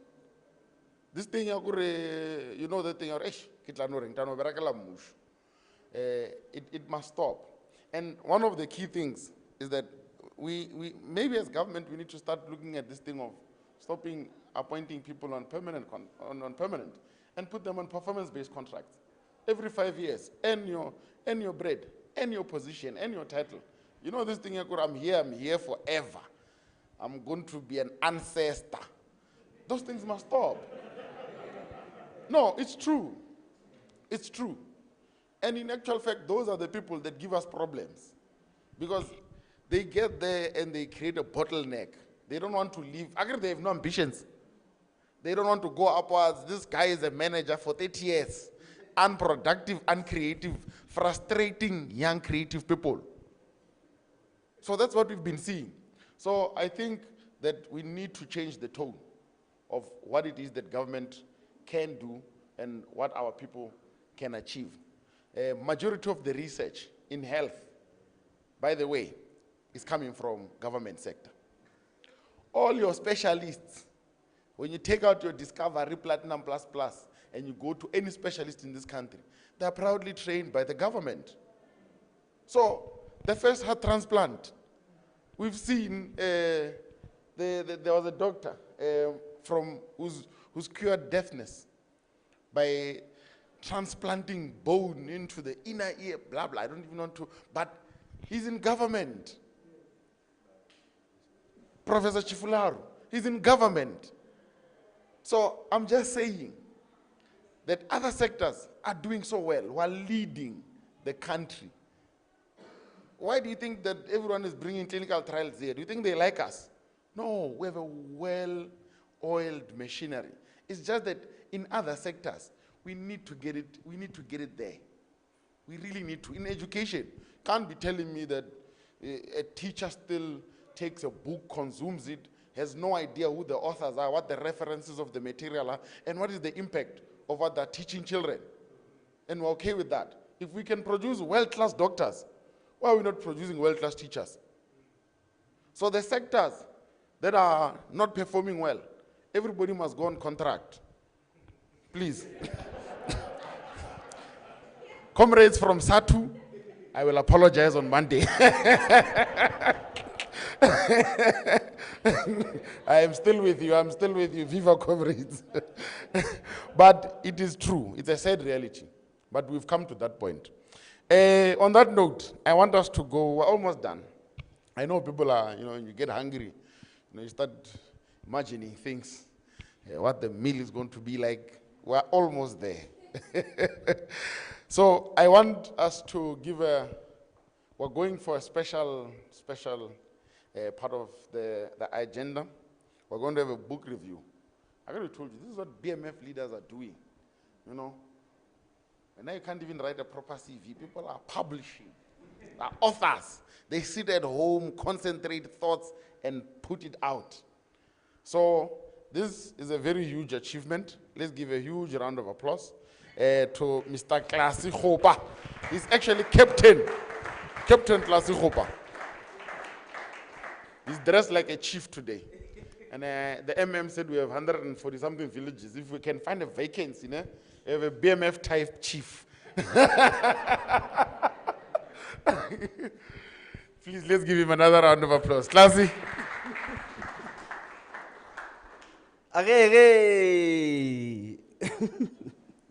Ke go ba sarala methapera fa ga nama ke motho a botjantji wa mangana borantseke ke motho a bo mosaga e tshegelele shile go sa go le lego ke motho a bo mokwela kwanadi nkoletša bogadi ke sa le gole ke koloba biatladi.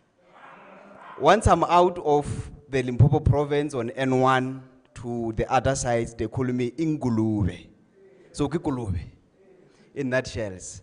I'm from the Rupert land, whereby we originated from the Bakalanga. That those who knows the receptions of Bakalangas in history, and therefore Bakalaka, Banabaji Halaka. But tonight we are not going to be speaking about tribes. Ours is about a big review. The review of the book, which I'm talking about, is this one, called Sagailwa ke Moshate.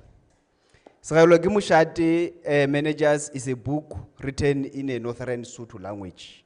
It's a Sepedi language speaking.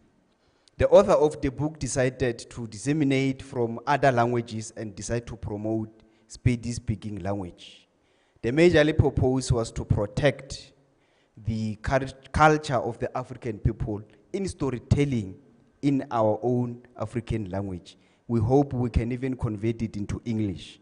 But the major purpose was that most of people that are writing today, especially young, they write in English language. They don't write from the languages where they come from. So we need to protect our own languages. That is why we decided to go to write about it.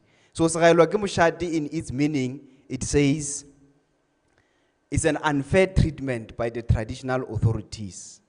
So in this book, which is a Sepedi novel, the writer decided to narrate and utilize this person who is a very elegant and very person who all the time causes conflicts and fightings within the area where they come from, which is a village area.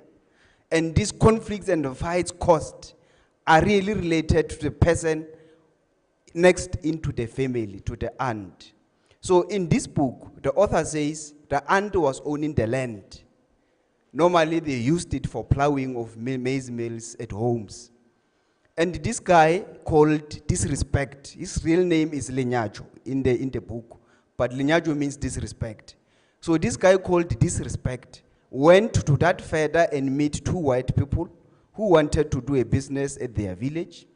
And the two white people gave this young man a money which is up to 200,000 converted. That money was used for the disrespect to go across the headman's village, to go across the chiefs and give them some of that money, to bribe them in a way that when they go to a traditional council, they must agree with what he says they should do. And what he says he wants is the piece of land that is belonging to the aunt.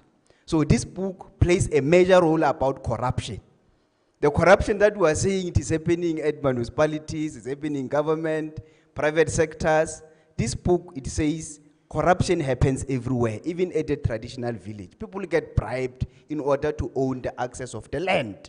How many foreign nationals do we have today who are owning the land in South Africa? Some, they even get RDPs, but they don't even have ID books in South Africa. What have happened? It is because what we call money greediness played a major role. Some will say money is the evil of them all. So in this book, we are showing how the evil of them all played a major role against these people who want to assume into the position of power and economy by utilizing other peoples, by making a woman who they felt because it's a woman, they are men. They undermined that woman, they said because it's a woman. Therefore, they are going to take everything that woman possesses.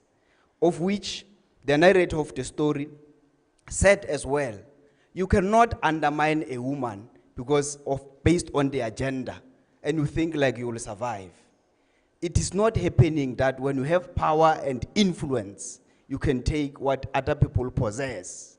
It is not happening. But in this book, what happened is that because the power of bribe is powerful than influence itself, the power of bribe is more powerful than influence, than advocacy, than lobbying. They end up giving that disrespect, lenyajo, a land that belongs to the aunt by the traditional authorities. So this book, it speaks in relation to that aspect. It is very interesting book that people should read to grasp the knowledge. We are like, oh, we badile. Osonjo tsebe gore, wena ngwana mmina sebata gomo.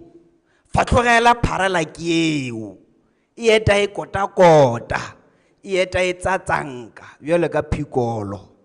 What do you need to do going forward? We should teach people that corruption, we can correct it through kind of these books. Through storytelling, we can end corruption, because if a young person knows corruption can end, when they grow, they will literally understand that corruption can end. And I'm very much proud to say that to you. I wrote this book while I'm a member of BMF in good standing, not owing an outstanding membership. I wrote this book when I'm the national chairperson of young professionals.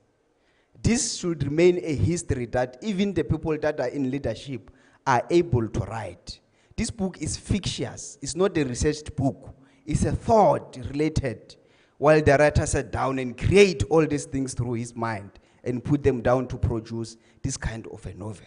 So once you have it, you should have it. Once you have it, this book, kerisipelang, levale, lenwe muro wa yona, uelelele ka menwana lebele latso mo menwaneng, muro wa buku ye.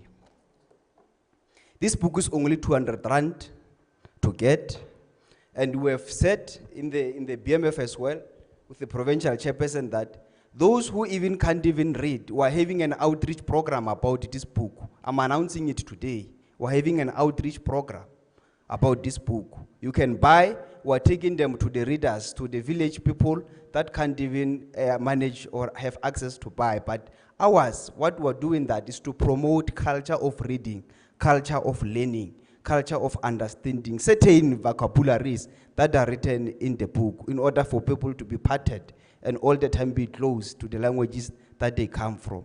So that is why we are requesting people to even pledge to buy so that we can distribute them. Once we have made an agreement with the provincial office, when can we do that? So that we can have more people reading this book. The plan is to have it as well being a prescribed materials. So I'm pledging to those who are close to the Department of Education, assist the writer, so that this book can be assessed and become a very proper, a prescribed book, so that the learners can learn from it during their processes at school. So this is what we should be doing going forward to support the book.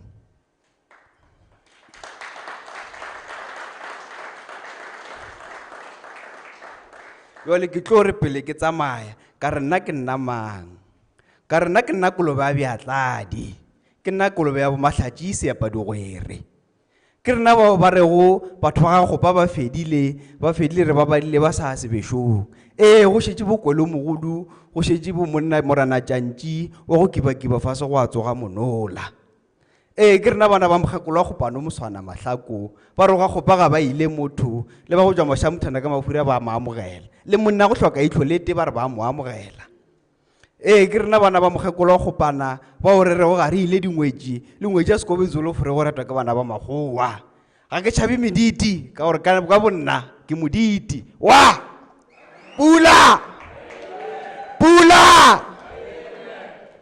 Thank you.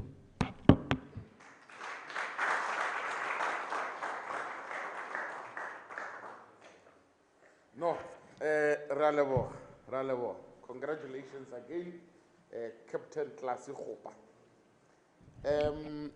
We're at the end. Kitlo Khopela, the provincial secretary, to come through. We'll be making the announcements, your favorite part. So let's give a nice round of applause as Mr. Romani is coming through. Mlanga Puma. For the best part of the day. Thank you, Program Director.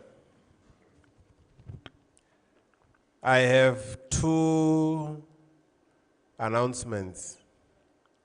The first one, the newly elected leadership of MOKOPANE, when we close here, they should come here for pictures. So that when they were elected, we realized that some of them were still in pajamas. We started too early. So now, because they are properly dressed, the cameras will take beautiful pictures too. The other one is that I've also noted, I spoke to the program director, that the curfew starts at 10. We don't seem to be observing the laws of the land. So let us observe that. And also people haven't been wearing their masks. I think they think we are in a normal environment. So I hope people will observe that as well. I can declare that I'm vaccinated 50%.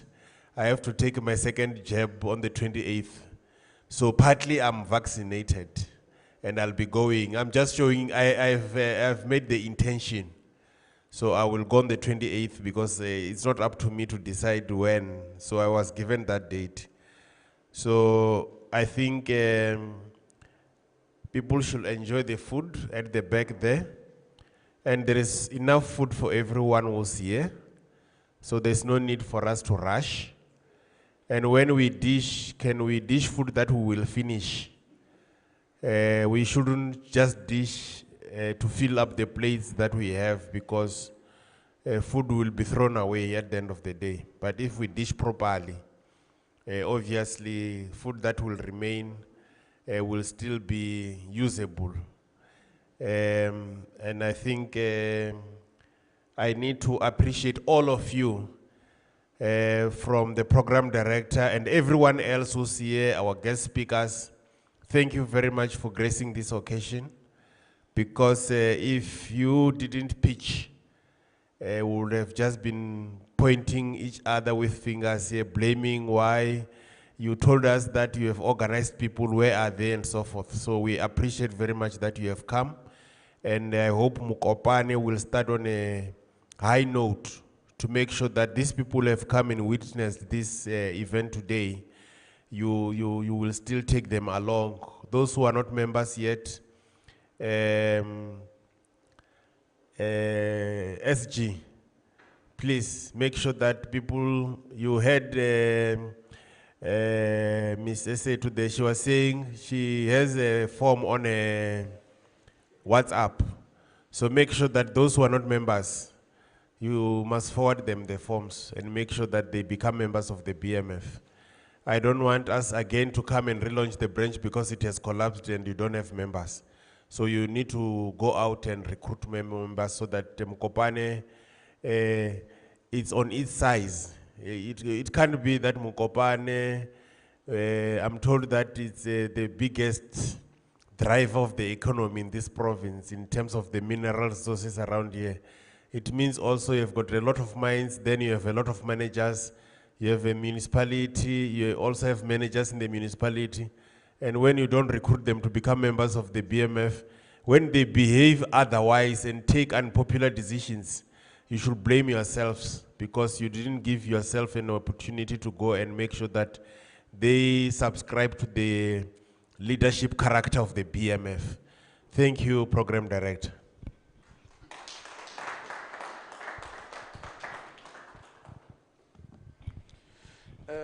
We have come to the end. Refitile mafello. Colleagues, I think it has been a pleasure to host you guys, MOKOPANE, for the relaunch of the branch. Sorry, I forgot something, man. On the issue of the food, can our guests go first? And then we follow them. Thank you. Noted, noted. As I think that really it has been quite an amazing engagement that we've had. And from this room, we've come with very serious solutions to help government performance, to stimulate the economy, and to focus on our strategic priorities within the BMF. And we're saying that the people of MOKOPANE, you now have a home in the BMF. I'm going to leave you with just a small extract from Frantz Fanon in his book, The Wretched of the Earth, and also Black Skin, White Masks. Now, he says that each generation must, out of relative obscurity, discover its mission. And it will either fulfill it or betray it. Now, he further goes and says, the unpreparedness of the educated classes, the lack of practical links between them and the masses of the people. Understand this. The unpreparedness of the educated classes, the lack of practical links between them and the masses of the people. Their laziness, and let it be said, their cowardice at the decisive moment of the struggle will give rise to tragic mishaps. Lenkwile, Kitwalej, tonight, none of us here will subscribe to that. You've been given the tools, the solutions, that we will no longer be either actively or passively contributing to tragic mishaps of this community and of this country. Can we please hit them up, and then we can go and enjoy our food. Have a blessed night. It's been a pleasure. Thank you, and have a great evening.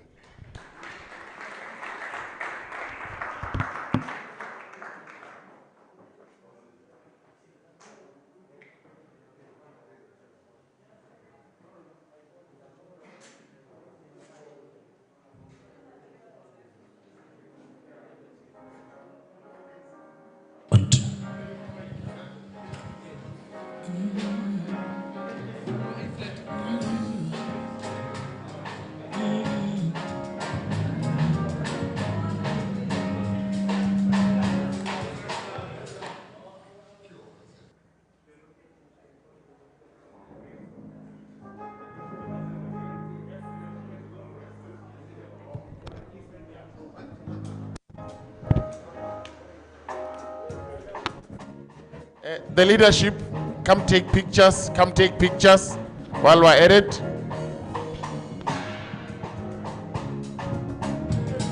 Mahola, Kufitile Nyalo, Impakacheno. Sound your mic was saying that much.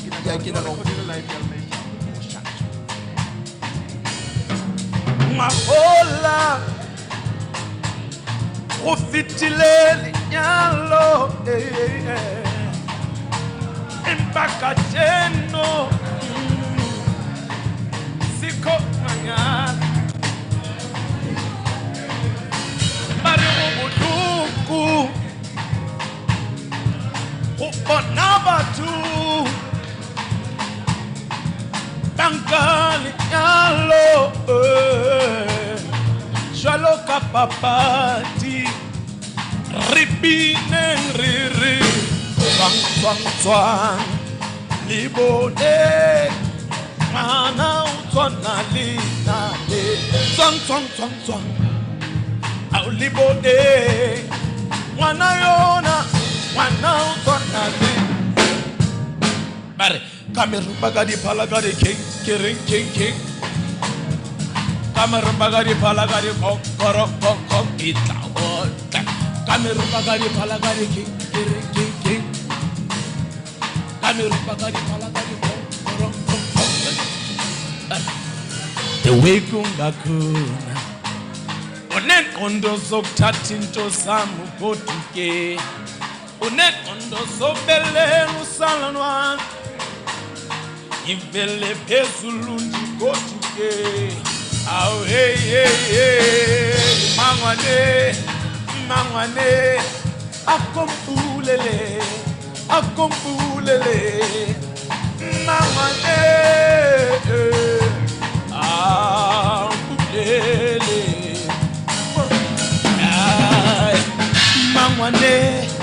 mangwane akompulele mangwane ampulele that is good usifake ezozweni ufaka ama-specs uzowuzwa ungumnanduku lapho that is good usifake ezozweni faka ama-specs uzowuzwa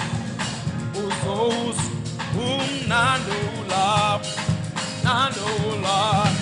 engithanda ngalewe ugqibe ngakhona wefuthi mna ngihamba nawe engithanda ngalewe ujika ngakhona wefuthi mna ngihamba nawe webuthi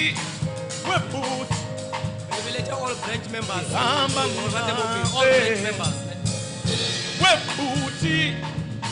webuthi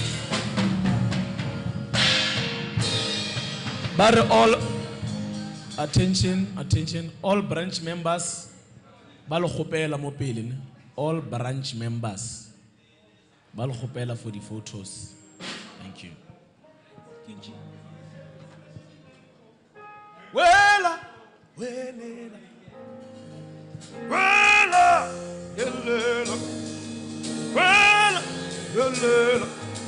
ay we ma helela helela ay mama helela helela ay we helela helela mama helela ay we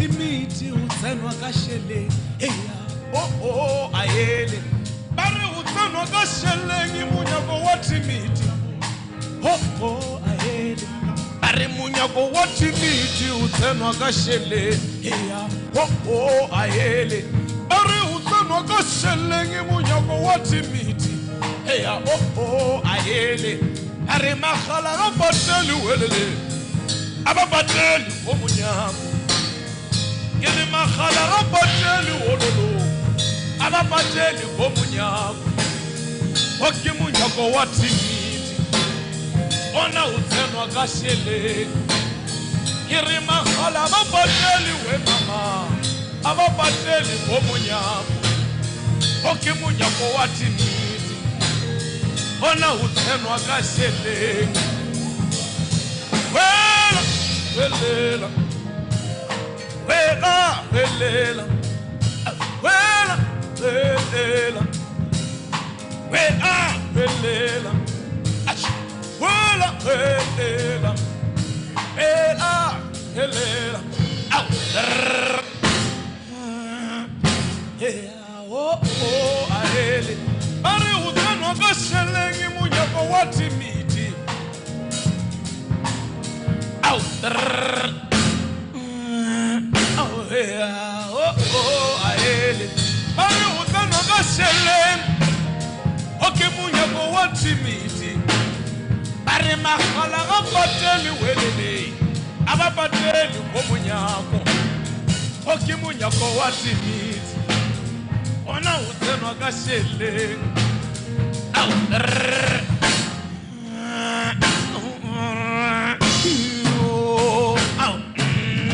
ay ay ay ay au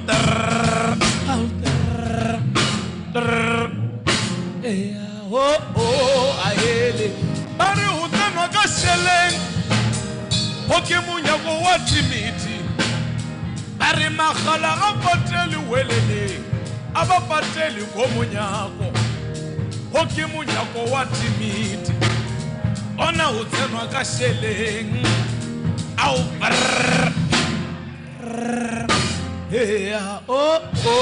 ahele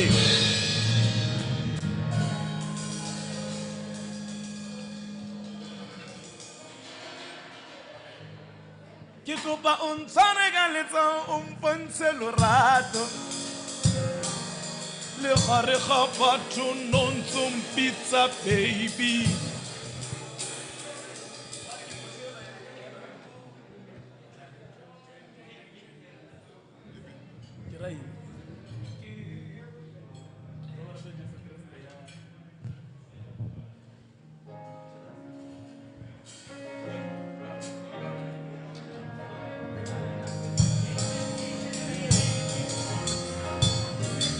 le gare ga batho nontse o mpitsa baby e re ba re leba o nontse o nsuna ka re tladi monwana ke motshwantshe lerago bona ba re re a swenkana ra ikutlwisa re utlwa ka bona baby ba re re a swenka re ka se fele kae re utlwa ka bona baby ba re re a swenkana ra ikutlwisa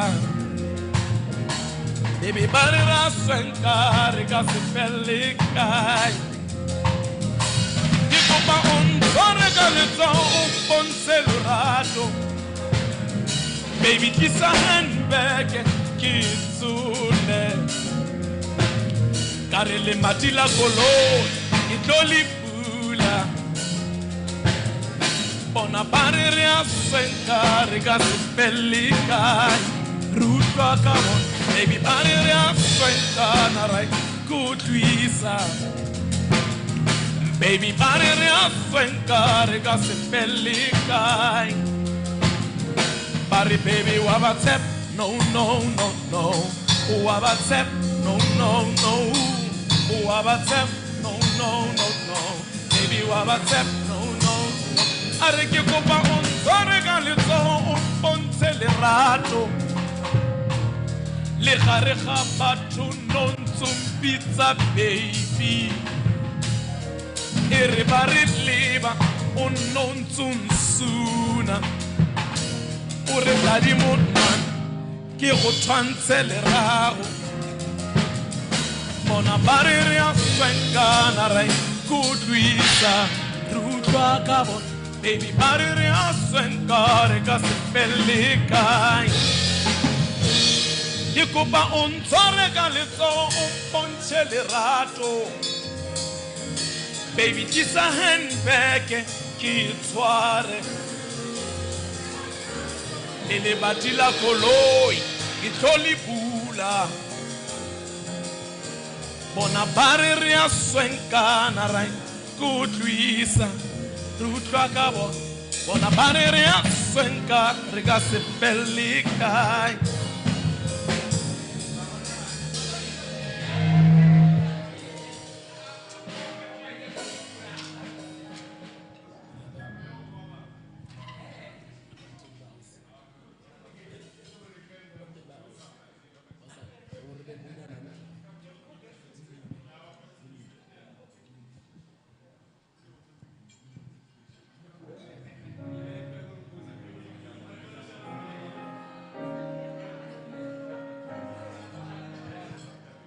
Uyayazi lento ayifunayo ni yona ni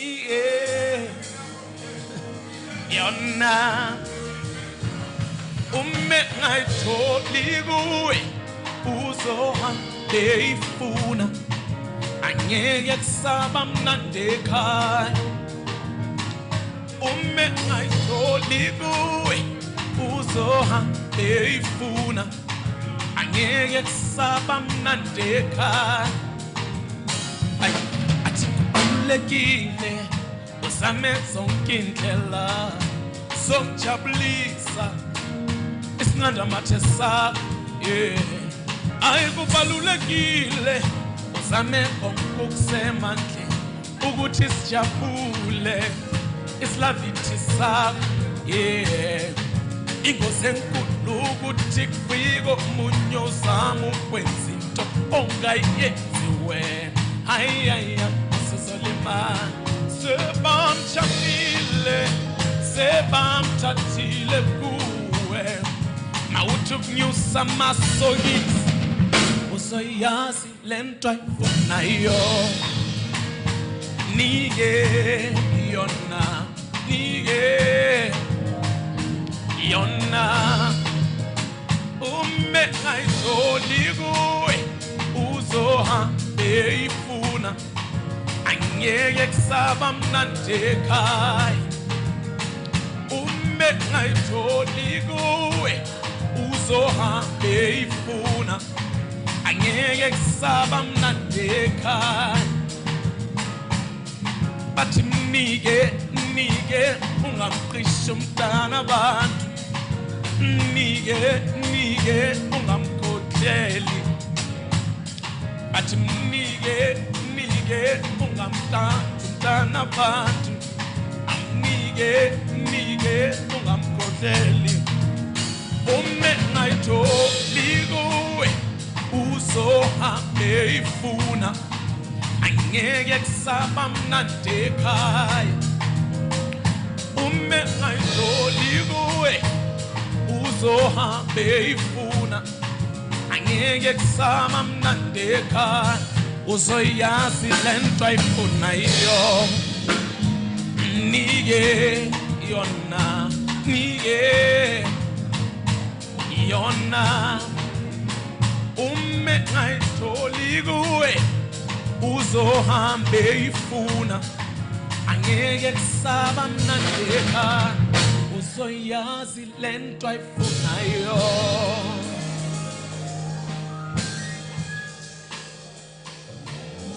ubiza uyangilandela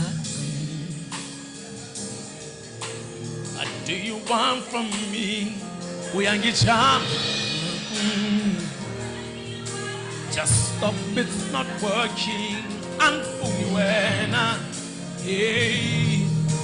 Ifuna longani wako, come on suga wena.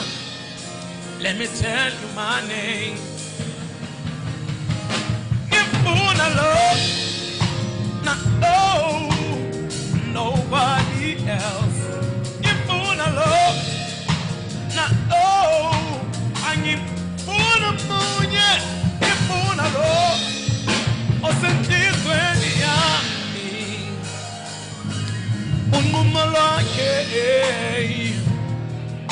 lungishaya ngaphakathi mina ngiyakuthanda usenhlizweni yami unqumo lwakhe lungishaya ngaphakathi mina ngiyakuthanda usenhlizweni yami ngifuna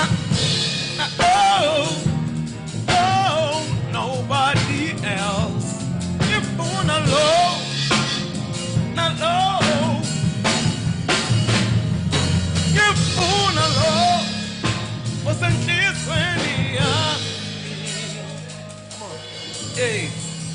Oh na na na na na na. Your body, na na na na. Oh na na na na na na. Your body, na na na na. Oh na na na na na na. Your body, na na na na.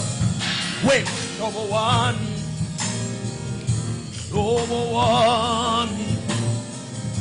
angizange ibone into enjena, imihlolo into enjena, number one. Hey, sifube nkimafika, twadiamo Afrika, mashakuringi masakana, kamurau kimarala, rala, mwana batu hot, ubei, ukaplompoto, when I cheese on me go. Hey, ulisika labureneng, mana, khaitsedi yalitsie. Ismomote, lisahubobote, awoniwa, limata, lintule itobile, habuoka ntupina mino podile, leo kanyamela, tilemole, mtetao mela, sifumengi mafika, utwadia mu Afrika, mashakuringi masakana, kamurau kimarala, rala, rala, mwana batu, uoto, ubei, kablomboto, uchisa, hey!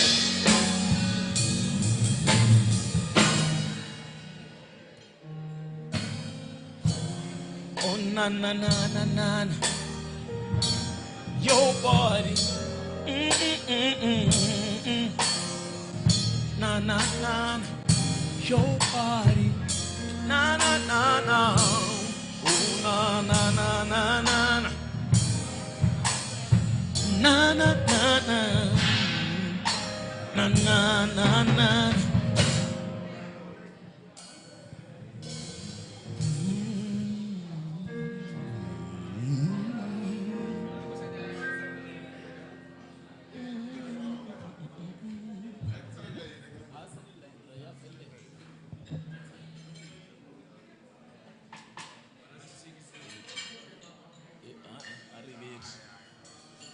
So I am easy, easy like Sunday morning.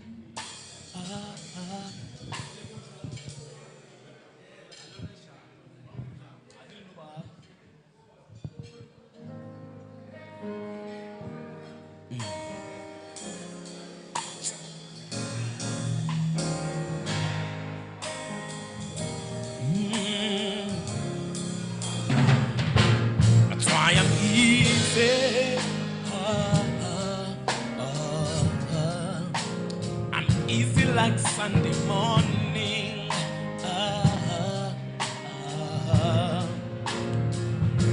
That's why I'm easy. Yes, I'm easy like Sunday morning.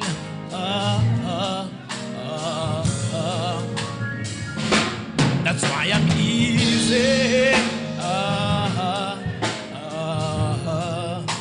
I'm easy like Sunday morning.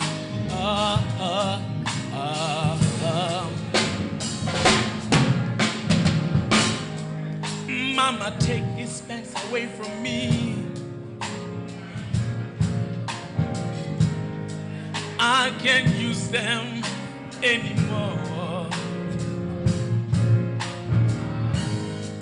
It feels like I'm knocking on heaven's door. Come on. Knock, knock, knocking on heaven's door. Knock, knock, knocking on heaven's door. Feels like I'm knocking, knock, knock, knocking on heaven's door. Knock, knock, knocking on heaven's door. Come on. That's why I'm easy. Yes, I'm easy like Sunday morning. Sing it again, sing it again. Mama, take this cancer away from me. I can't shoot them anymore. It's getting dark and dark to see. Yes, it feels like I'm knocking on heaven's door. Ooh.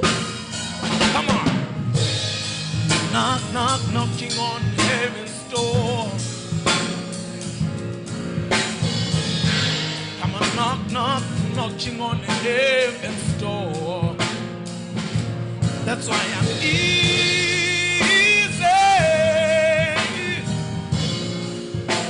I'm easy like Sunday morning.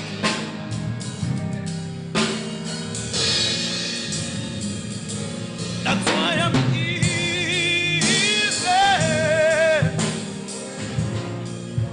Yes, I'm easy like Sunday morning.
Jwale o tlo monyala ka eng kare ka magapu ka mafela le dinyoba nna kare gape le dikgomo le dikgogo le dibu ba re o tlo monyala ka eng kare ka magapu ka mafela le dinyoba nna kare gape le dikgomo le dikgogo le dipudi kare ke ya Lesotho ke ya go motšea man.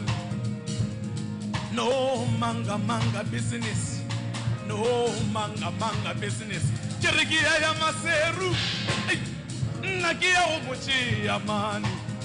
Yeah, no manga manga business. Hey, no manga manga business. Hey, kare no manga business.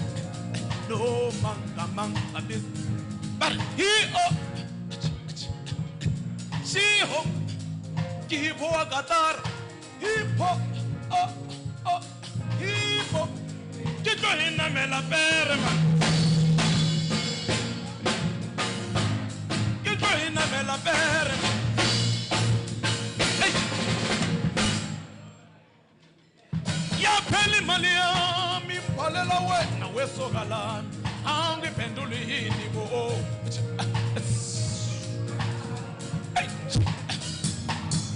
la pheli phepha lami ngibhalela wena wesokalana angiphenduli yini wena man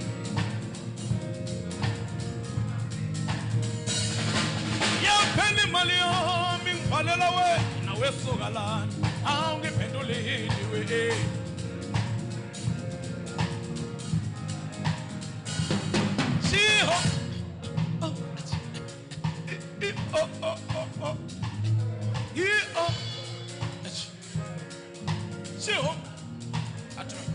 Mama le baba we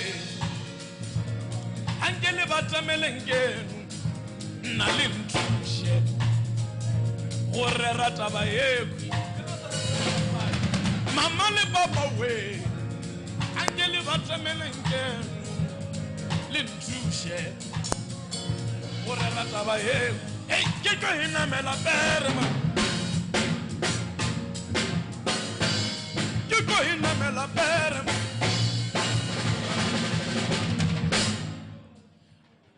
Muna wa mafielo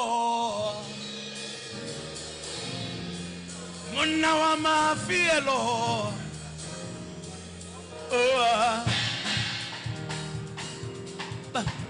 Kanti weno di ebya Kanti weno di ebya ni Kanti weno di ebya Mabane ki woni miss call Kanti weno di ebya Kanti weno di ebya ni Kanti weno di ebya Mabane ki woni miss call Gabo tu ya wisunya na so ene so biwi Gabo tu ya wisunya na so Bariki munna wa mafie Bankolo tile libier ai banyaka chelete ya mafie Bankolo tile libier ai ya bakolota Kolota ya bakolota Kolota ya bakolota Kolota ya bakolota Kolota ya bakolota Kolota ya bakolota Khatu no di ebyan Kanti when no di ebyan ni Hani when no di ebyan Bani ki woni miss call Gabo tu ya wisunya na so Kiri gabo tu ya wisunya na so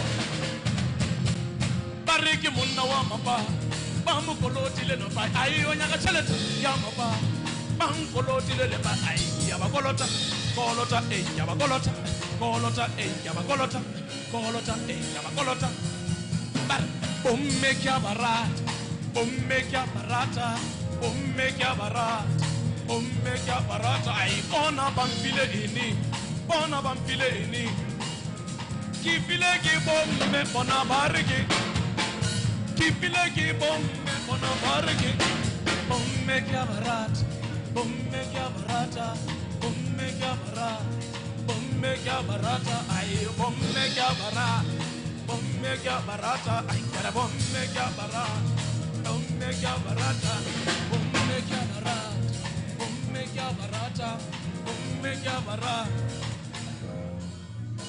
Kamo Tama yoga ona Kare mo ke bona boloi Bare chaka cha mocholo dia kanam Kere chaka cha mocholo dia kanama Kiri ke sama utua tua dia kanama Lenna ka sama utua tua dia kanama Dia kanama Kau dia kan